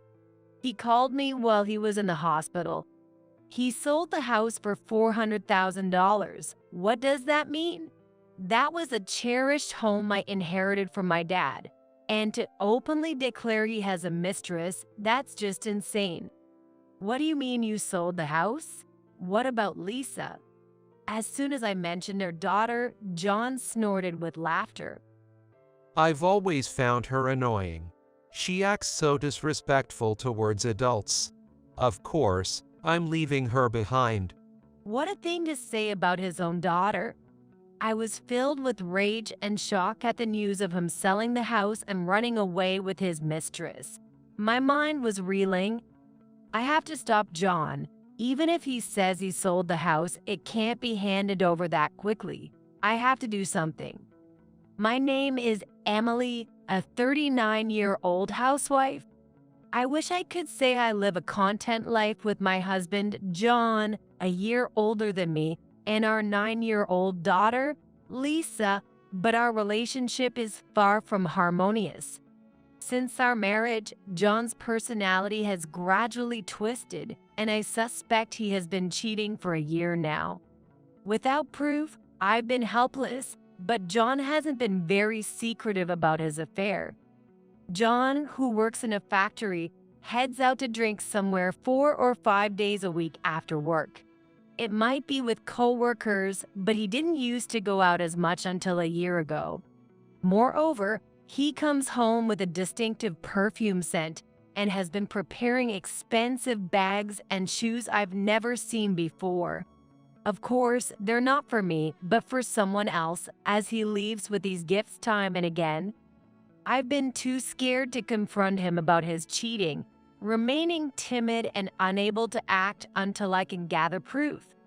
He's like a completely different person from the one I met. John and I met 10 years ago, got married after a year of dating. Drawn in by his kind and gentlemanly demeanor, and before I knew it, I was in love. He proposed on our first anniversary, and soon after, Lisa was born. It looked like a very happy marriage from the outside. Why did things turn out this way? The troubles began when Lisa turned 1. She became more active and curious about everything in the house, making childcare increasingly difficult. I was a full-time housewife and took care of Lisa all day, but sometimes I needed help from John when he finished work with bathing and meals. John helped with childcare at first because he was aware of being a father, but as it continued every day, he gradually became disgusted and stopped trying to get involved in childcare. I've been thinking, isn't this your job? You're the full-time housewife, so you should be able to handle the childcare on your own. Why does a tired man like me have to help out? Exploding with frustration, John spat out these harsh words and quickly retreated to his bedroom, leaving Lisa and me in the living room. I was deeply hurt by his words as I tried to calm down Lisa, who was going through her tantrum phase and crying about wearing her pajamas. After that, John completely stopped interacting with Lisa. Even when she asked him to play on his days off, saying, "Daddy, let's play," he would reply, busy reading his racing magazine, playing his mom's job, "I'm busy right now." He never really listened to Lisa's feelings. Lisa cried, "No." Hey, don't cry over something like this. What kind of upbringing is Emily giving you? A full-time housewife who can't even handle childcare. How incompetent. He would say, glaring at Lisa and me in turn. I didn't want Lisa to hear such harsh words from John, so we had to go back to our room and play together. Even I want to read and watch movies, but living closely with Lisa means I hardly have time for myself. Yet John enjoys his hobby, horse racing, while I have to endure his verbal abuse. It's just not fair. But since our household depends on John's income, I couldn't complain. Without him, I wouldn't be able to provide for Lisa on my own. I was frustrated with myself. So John has been disinterested in parenting, living as he pleases. 8 years have passed, and Lisa is now 9 years old. John's harsh words never ceased, and the kind John from before is nowhere to be seen. I've been living with him solely for Lisa's sake, trying my best not to upset him. Mom, you're good at drawing. You should do it as a job. One day, while drawing with Lisa, she suddenly said this. Really? A job in drawing? I think your drawings are gentle and really beautiful. Lisa laughed cheerfully at the animal illustrations I had drawn. I've always enjoyed drawing, and there was a time when I even aimed to be a cartoonist. Realizing midway that the path to becoming a cartoonist was too tough, I gave up, but I still draw illustrations as a hobby. Lisa, I always show your drawings to my friends, Ashley and Samantha, and brag about them. They both say they're amazing and wish they had a mom who could draw like that. Despite her father, John, being difficult, Lisa has grown up to be honest and straightforward. Her personality is bright and the total opposite of my more introverted nature. She seems to have many friends at school and is favored by her teacher. I felt so proud that Lisa appreciated my drawings. Thinking that Lisa notices me boosted my confidence. Thank you. That means a lot to me. When I said that, Lisa smiled like a blooming flower again. Seeing Lisa smile makes me think I can keep enduring this life.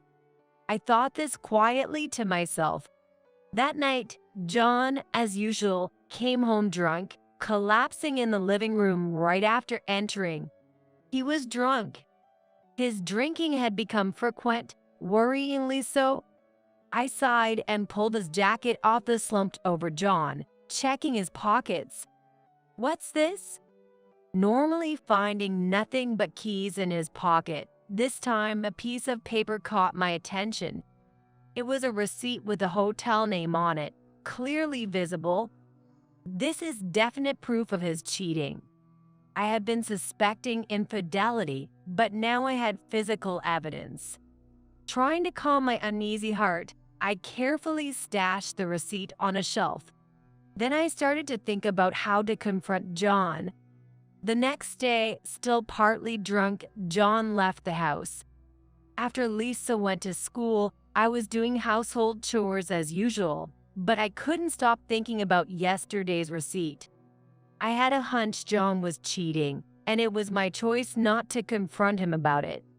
But now with concrete evidence, it's hard to continue pretending and live as a married couple in name only.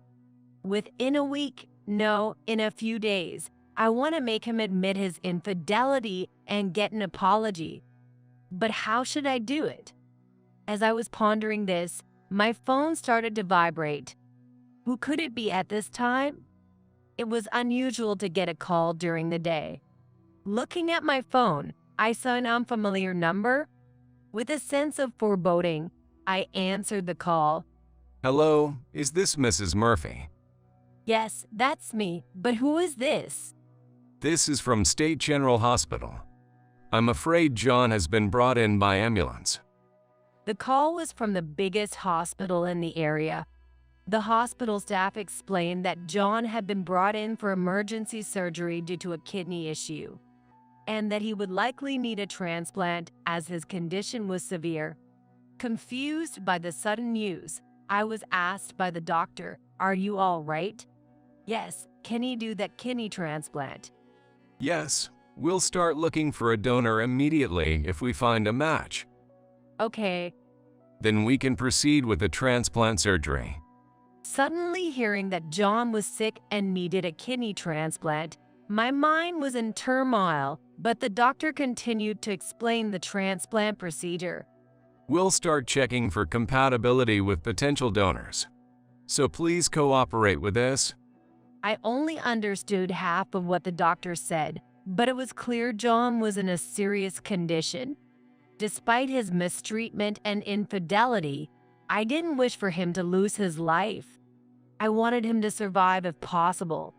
I spent that night thinking about John's transplant surgery. After a few weeks, we found out the results for potential kidney donors, mostly family. To my surprise, I was the best match. John's parents were still alive but in poor health, unable to undergo surgery. As an only child and being in good health and blood type compatible, it turned out I was the best option for John. I'd be lying if I said I didn't hesitate. But I couldn't compare that to John's life.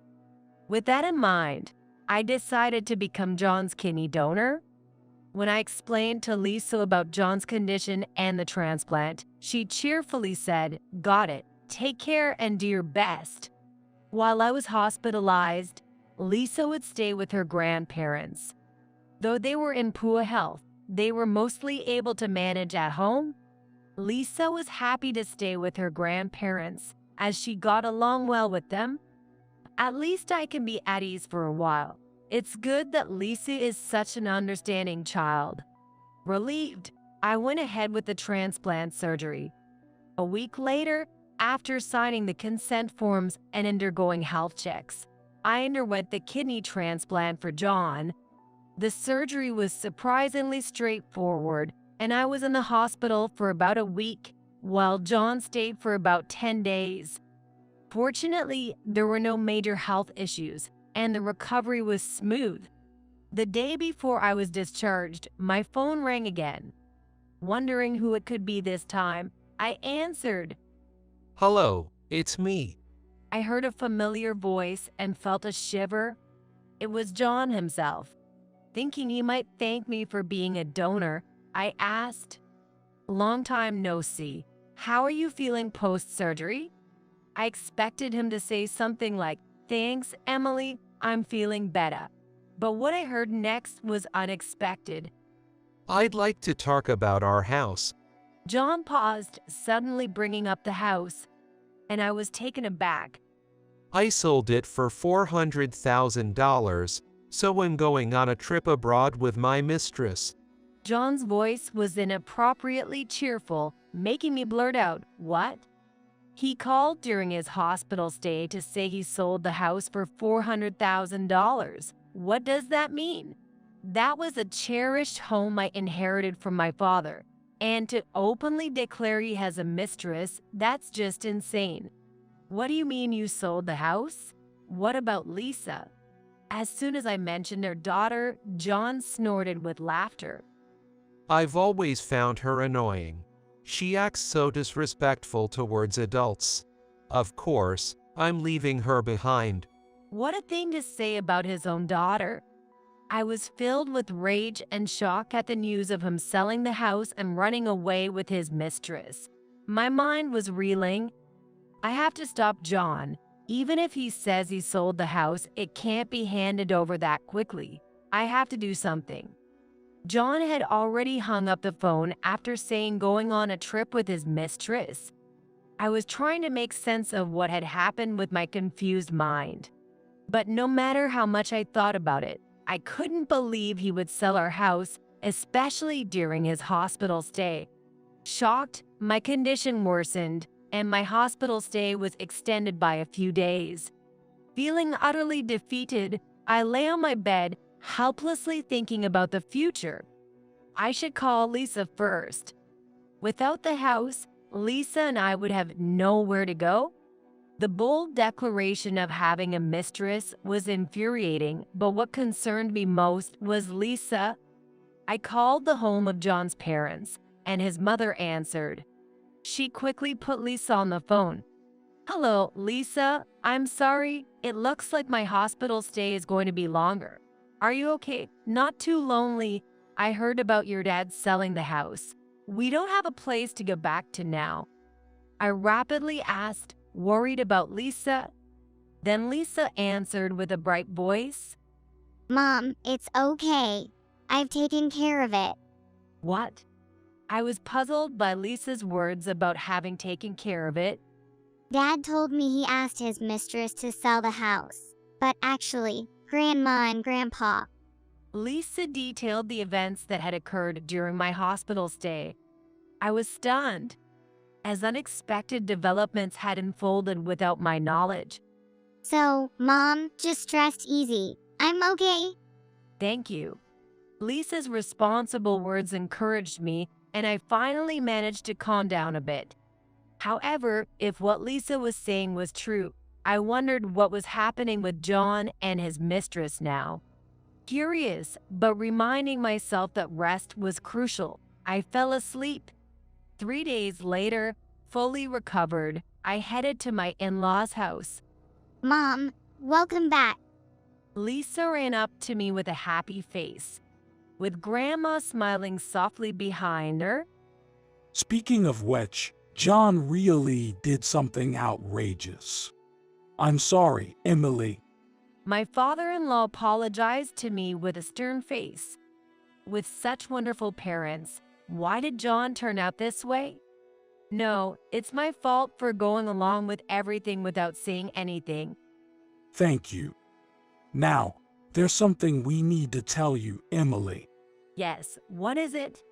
I sat down with Lisa to listen to my in-law's story. Though surprised again, mother-in-law's assertive encouragement that they wouldn't let John have his way gave me some relief. After hearing the story from my in-laws, Lisa and I were about to head home when I noticed a familiar man and an unfamiliar woman having a dispute in front of a real estate office. It was unmistakably John, and the woman with him had to be his mistress. John was in sweats, his hair a mess, and his mistress was in a short skirt and one high heel, barefaced. Hey, fix this. How come the house isn't selling? What about my $400,000? Well, the buyer canceled last night, so there's no deal anymore. Why the cancellation? Damn it. John was stomping his feet, and his mistress was shrieking beside him, drawing startled looks from passers-by. Lisa and I were shocked, but realized it was about us, and we approached John and his mistress. "What are you doing here?" Startled by my sudden approach, John and his mistress exclaimed in surprise. "Oh, it's you. I get it. You did this, didn't you? You convinced the buyer not to go through with it." That's ridiculous. What are you even talking about? As John and his mistress hurled insults, I shielded Lisa behind me. The real estate agent was bewildered, so I stepped forward and said, "I'm his wife." The agent responded with a stunned "Oh." Are you kidding me with this cancellation? Because of you, we had to turn back right before getting on the plane, and now we can't buy a new house. And there's the debt I incurred for her. John pointed at his mistress when he mentioned her. So, that's it. Now I understand John's scheme. He tried to sell the house to pay the debt of the money he had spent on his mistress and to buy a new house to live in with her. How selfish of him to know that this is a precious house that I inherited from my late father. He was ignoring me and Lisa and trying to steal my most important asset. I was trembling with anger. Don't you think you're the one being disrespectful here? Showing up out of nowhere and talking back to me. You can't even eat properly without me. I continued my words, disgusted by John, who was abusing me. First off, do you really think you can sell my cherished home without consulting me? I'm the owner of that house. Did you forge some documents or what? And you've been bad-mouthing the buyer, but you should know the buyers were your parents. What? What's going on? Indeed, during my hospital stay, I learned from Lisa over the phone that my in-laws pretended to buy the house to teach John a lesson. They were furious after hearing about John's misdeeds from Lisa, saying it's unbelievable what he has done to Emily and our dear granddaughter. My in-laws believed Lisa's words over their sins due to her cheerful and honest nature. I'll explain. Grandpa and Grandma knew about Dad and his mistress and were very angry. I knew Dad was trying to sell the house and consulted with them. The house is an important one that my mom inherited, and they said it shouldn't be sold so easily. So, they tried to buy it themselves before anyone else could. Lisa confidently stepped forward to narrate the events. What the hell are they doing to their own son? Damn old man and woman. And you too, ye child meddling in adult affairs shows what poor parenting you've had. John, losing his composure, scoffed. Lisa remained composed against John's outburst. I pulled out a document from my bag, thrusting it in front of his nose. Sorry, but we're getting a divorce? Seeing the divorce papers, John snorted again. Divorce? You said it. You think you can live without me? He must have thought that as a stay-at-home mom, I'd be lost without him. Perhaps that was true before, but now I have a trump card. I spoke up to shatter John's shallow thinking. No need to worry. Your parents have decided to give me a pre-death gift. Pre-death gift? What's that? John and his mistress were bewildered. Indeed, this morning, my in-laws told me about a pre-death gift. Before it was too late, as their health was failing. They wanted to give me a part of their assets. I initially refused, thinking the gift should go to John.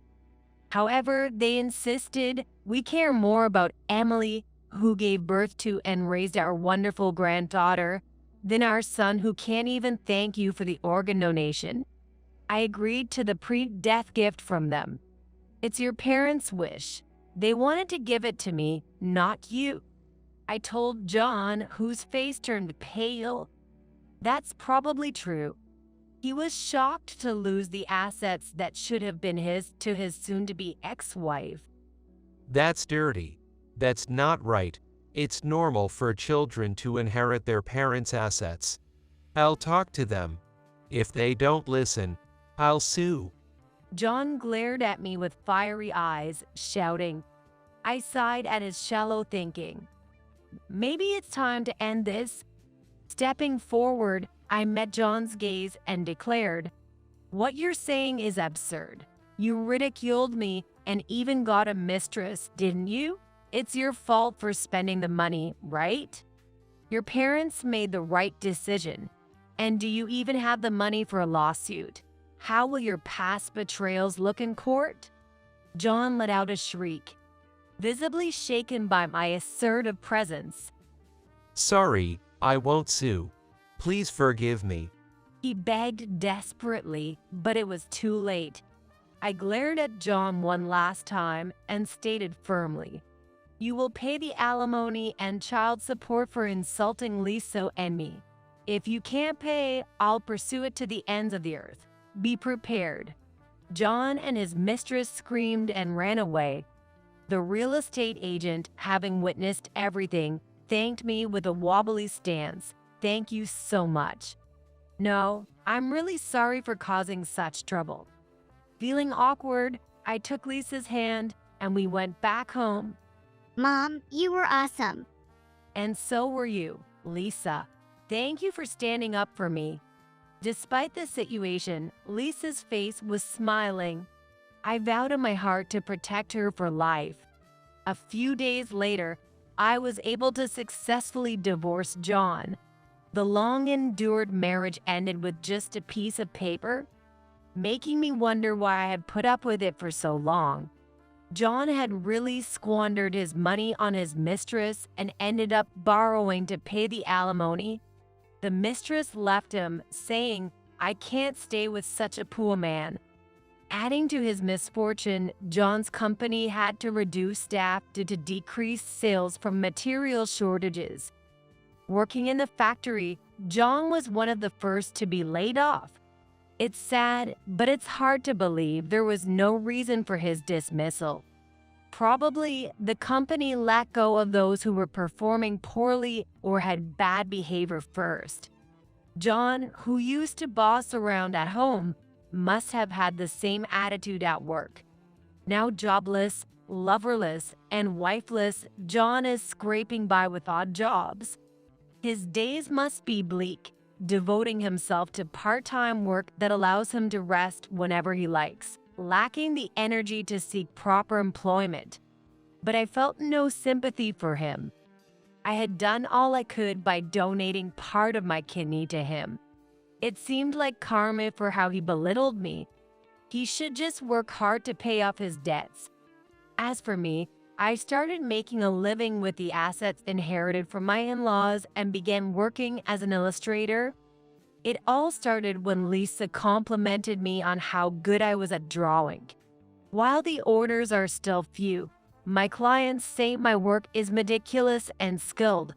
I plan to increase my clientele and raise Lisa proudly. I'm Ashley, 28 years old. I got married to a colleague who had been working at the same company before me, about 2 years ago. My husband Noah, who is 2 years older, was the one who made the first confession of love. We couldn't have children for a while after getting married, but thinking it was about time given our ages, we started trying to conceive and successfully became pregnant. We're expecting the baby by the end of this year. Now that my morning sickness has settled, I've entered the stable mid-pregnancy stage, so I'm starting to think about various preparations for childbirth. I lost my parents early, so I am deeply grateful to his parents, George and Madeline. They are also eagerly looking forward to the birth of their first grandchild. They live quite in the countryside, so we don't get to meet often, but they always say, "You have to take good care of yourself. Make sure you eat well to give birth to a healthy baby, and send us nutritious foods and fresh vegetables and fruits they grow themselves." Thanks to them, I've recently gained a bit of weight, probably because I've been enjoying too many fresh veggies and fruits now that I'm in the stable period. I have an older sister. Her name is Patricia, 32 years old. She's already married and has a cute daughter. My 3-year-old niece, Emily.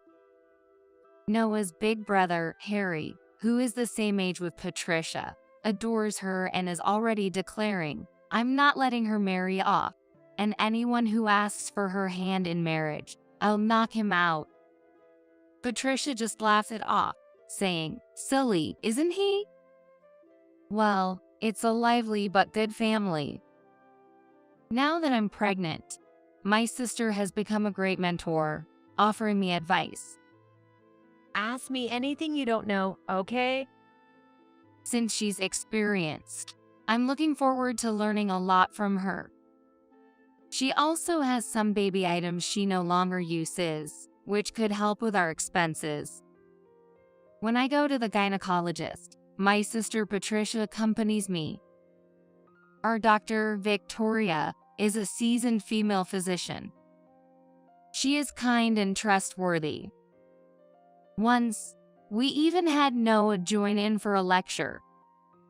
First of all, the pregnant woman is the center of everything. Her needs come first. Oh yeah, is that so? Noah looked nervous.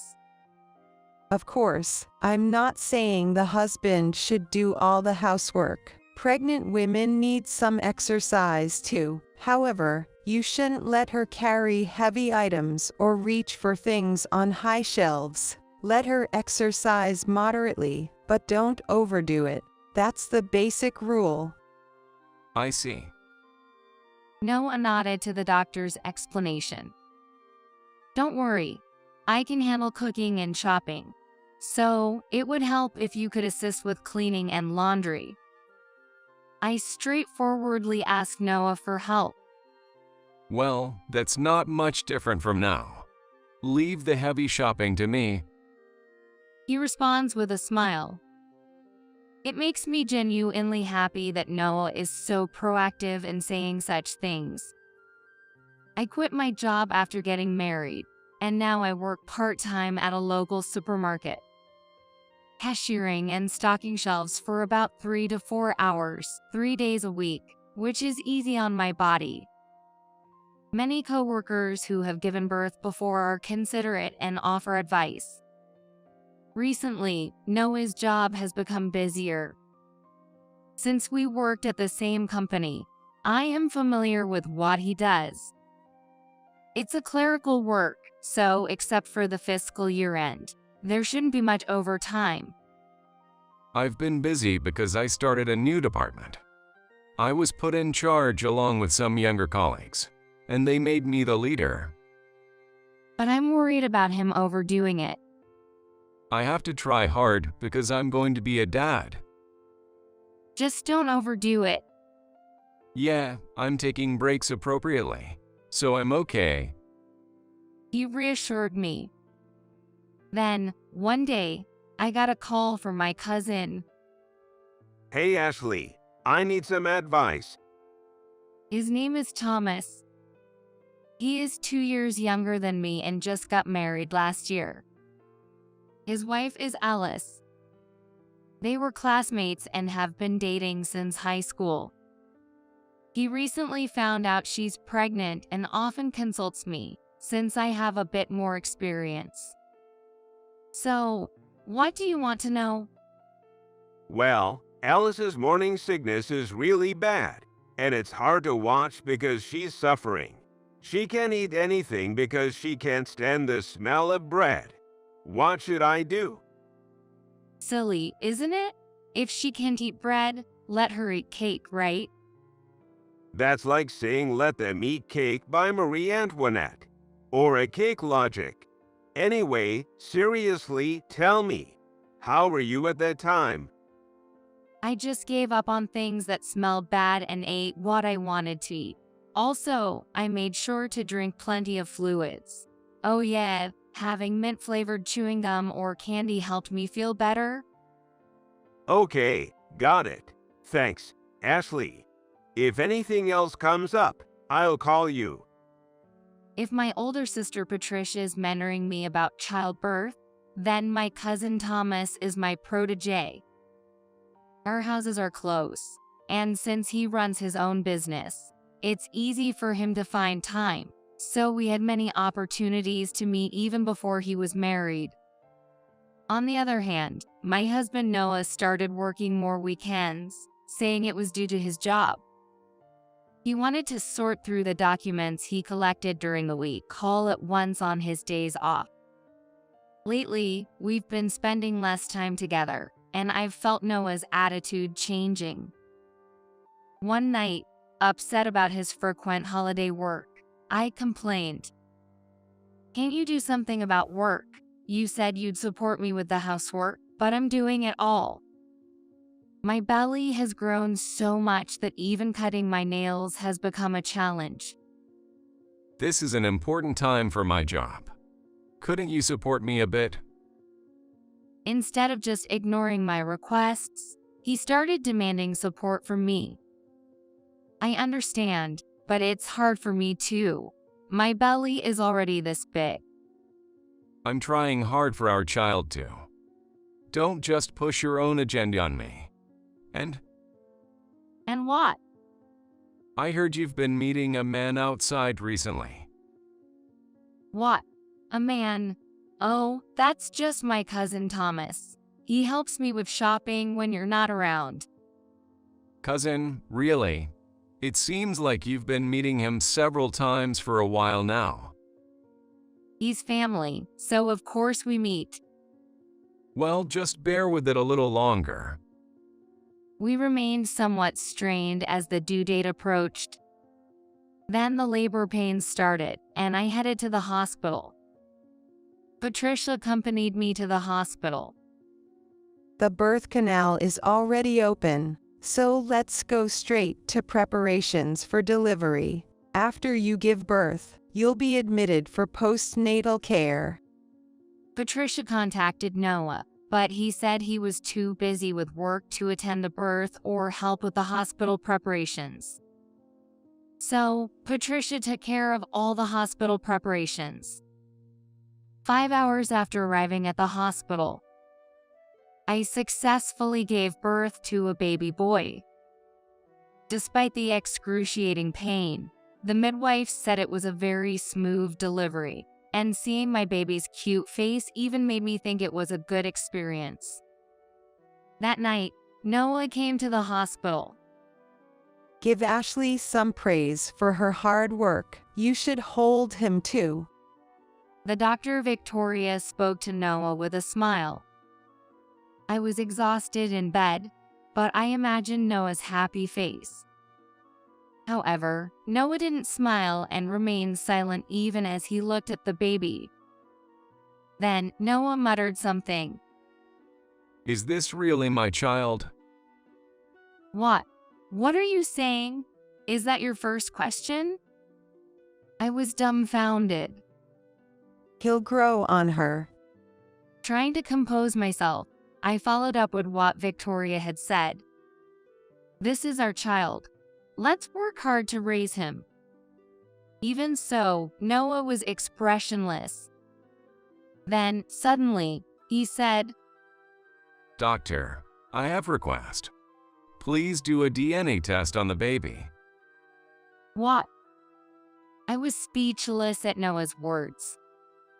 For a moment, I didn't understand what was happening. Considering a DNA testing, does he really doubt he's the father? That's ridiculous. Victoria was also taken aback.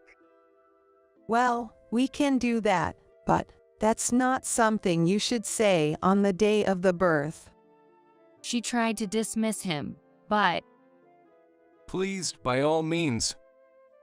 Noah was adamant and requested the test.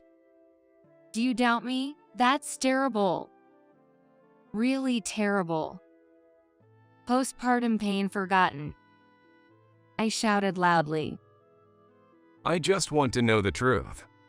If it confirms the child is really mine, that's all that matters. I'll be relieved. Or is there some reason you're worried about the test? Is he suggesting I have something to hide? Really terrible. I'm not asking for gratitude, but demanding a DNA test all of a sudden is the worst. Sensing the futile argument brewing, Victoria intervened. Let's do the test. She agreed, albeit reluctantly. I was unhappy, but since I knew the child was definitely mine and Noah's, I decided to accept the challenge if he insisted that far. When Noah left the room, I broke down in tears. I had thought Noah would be happy. Instead, the fact that he doubted me enough to demand a DNA test. Later, as Noah had requested, we did the DNA test and decided to discuss the results when Noah visited the hospital the following weekend. On the day of the report, Noah appeared unusually calm. In the hospital room, Victoria pulled out the report. I'll just tell you the conclusion.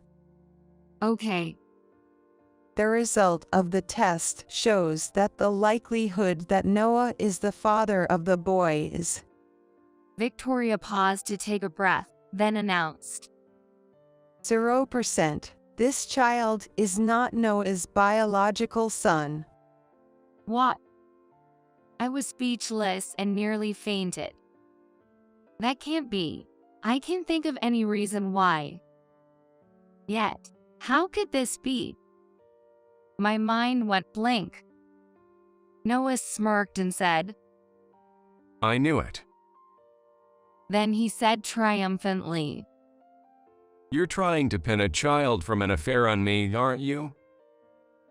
And then he pointed at me. I want a divorce. You're entirely to blame. I'm going to demand a hefty alimony, so be prepared. With those parting words, he left the hospital room. I was left utterly dumbfounded. I consulted with Patricia and Thomas. Patricia listened to my story quietly and then became indignant. Being falsely accused like this, it's no joke. We need to give him a taste of his own medicine. Yeah, I've got it all covered, so you can rest easy. Ashley, Thomas said, smirking confidently. This isn't a comforting conversation. Patricia was angry. Yeah, right. Thomas chuckled, seemingly amused. I couldn't tell if they were serious or just enjoying my misfortune. Later, I got a call from Noah. I've decided to go through with the divorce. My parents agreed to. I'm the victim here, so I'll be seeking alimony. Maybe around $30,000. I'm thinking of leaving it to a lawyer. Is that okay? I informed him. Fine, but you're paying for the childbirth expenses yourself. I'm not spending a dime on someone else's kid. Have it your way. Yeah, I will do as I please. I'm a stranger now. If you can't pay the alimony, I'll take the house and land. As the victim, I have that right. Noah was adamantly aggressive. That house and land are inheritance from my deceased parents. I don't care. Anyway, I'm busy preparing for the divorce. I'll contact you again. I reported Noah's call to Patricia and then we proceeded with our next plan. I was soon to be discharged from the hospital, and my cousin Thomas came to pick me up in his car. Good job. How are you feeling? Yeah, I'm feeling much better, but I have to keep going for this little one's sake. I gazed down at the small life wrapped in a baby blanket. Right, I've got it all covered. Let's give that no of yours double, no, triple payback. We talked about this as we arrived home. My house, which I hadn't seen in a while, looked completely different. Noah had moved all his belongings out. The empty room only had the baby items I had prepared left behind. And there was a note from my husband. The note read, "I'm leaving the house. I won't come back. I'm not returning to my parents' house either, so don't bother looking for me. Only contact me if necessary." If he wasn't going back to his parents' house, I knew where he was headed.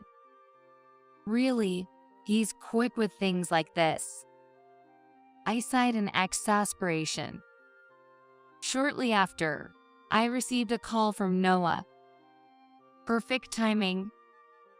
As soon as I answered, Noah yelled out, What do you think you're doing? Sending that stuff to my office. "Oh, about that. Well, since you wouldn't tell me where you are, I had to send it to your office, right?" I responded nonchalantly. How could you? My boss demanded an explanation, and I had to tell him about our divorce. Thanks to you, the whole office knows, and now everyone is looking at me strangely. It seemed my plan had indeed caused a stir around Noah. "It's none of my concern. You saw the contents, right? Make sure you come to the lawyer's office. Don't try to run away." Who's running away? You'd better be prepared to. I'm ready to fight this through. Apparently, the notice of content arranged by the lawyer had reached his company. I can just imagine Noah panicking. Yes, Noah's encirclement is nearly complete. And then, we had a discussion about the divorce at the lawyer's office. Noah's parents were also present. I was accompanied by my sister Patricia and her husband. Her husband is Harry. Harry, who works in construction, treats me like his own sister. And then the discussion began.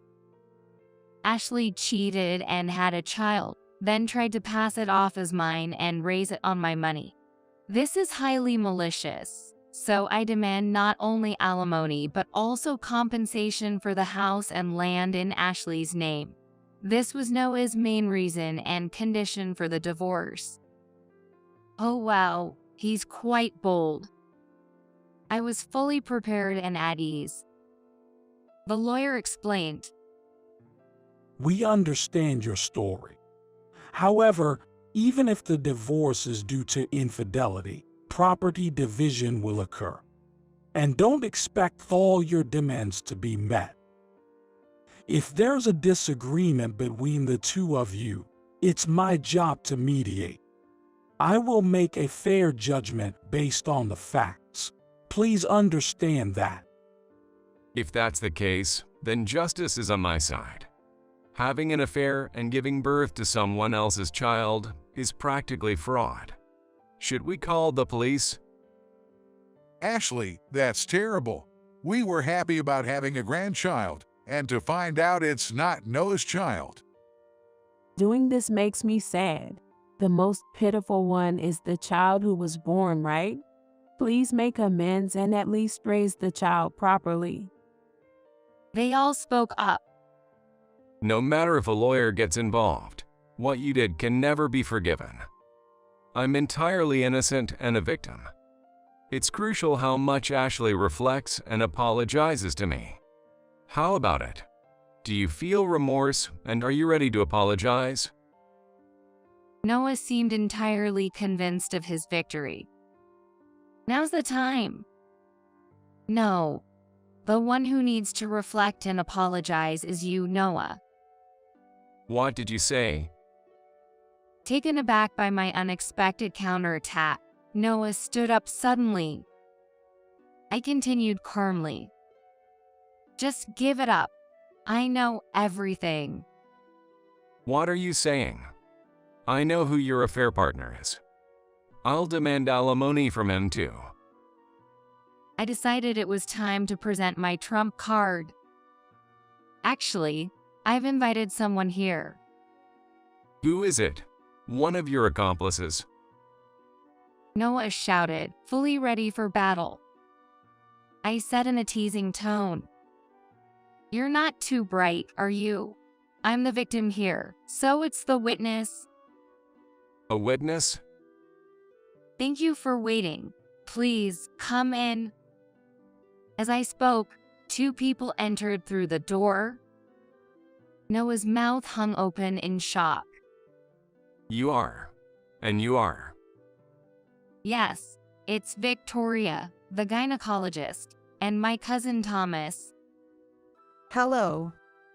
Victoria greeted. Nice to meet you. I'm Ashley's cousin, Thomas. Thomas introduced himself. This guy is Ashley's affair partner. You're cousins, and you had a child together. Please don't say such rude things. I live nearby, and I was just consulting because my wife Alice is pregnant. I've always seen Ashley like a friend, never as a woman. Hey, that's a bit rude, isn't it, Thomas? I'll have to scold you later.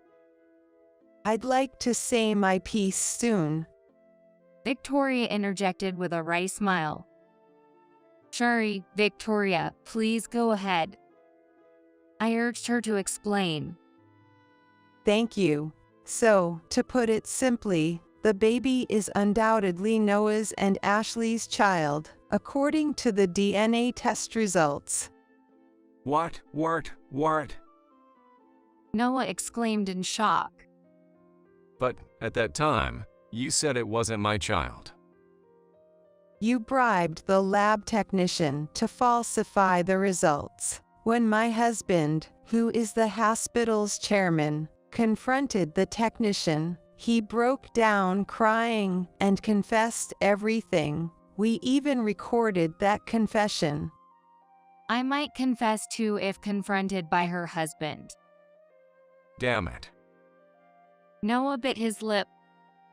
Patricia thought the test results were suspicious and brought your hair to request another test. Normally, we don't do that, but I got convinced after talking to her, Ashley's sister, and the retest confirmed the baby is indeed both of yours. And the technician who colluded with you has been fired. It's a matter of our hospital's credibility.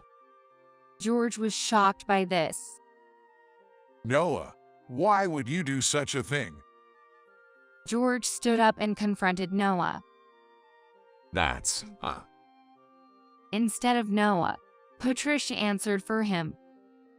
That's because Noah was the one having an affair? What? His parents gasped and were speechless.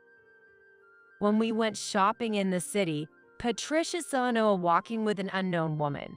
It was Saturday, and when she checked with Ashley, she said Noah was supposed to be working that day. So it seemed suspicious, and she asked Thomas to look into it. Turn 2, Thomas said proudly. Yeah, actually, I used to work part-time at a detective agency during my student days, so I'm good at investigations. He began bragging. And then we found plenty of evidence of the affair. Here's a recording of that time. With that, Patricia played the voice recorder. It captured Noah and another woman's voices. We'll get her DNA test and fake it as someone else's child. That way, it'll serve as evidence of the affair. There's a suitable guy. He's supposedly a cousin, but we have photos and can frame it as an affair. If it works out, I can push all the blame onto Ashley and get a divorce. I'll get alimony, and since she had a child, I can claim the house and land too. I'm the tragic hero. There's no problem with you and me being together. How's that? I'm a genius, right? More like a villain than a genius, you know. You're like a bad guy from a drama, aren't you? Their laughter followed on the recording.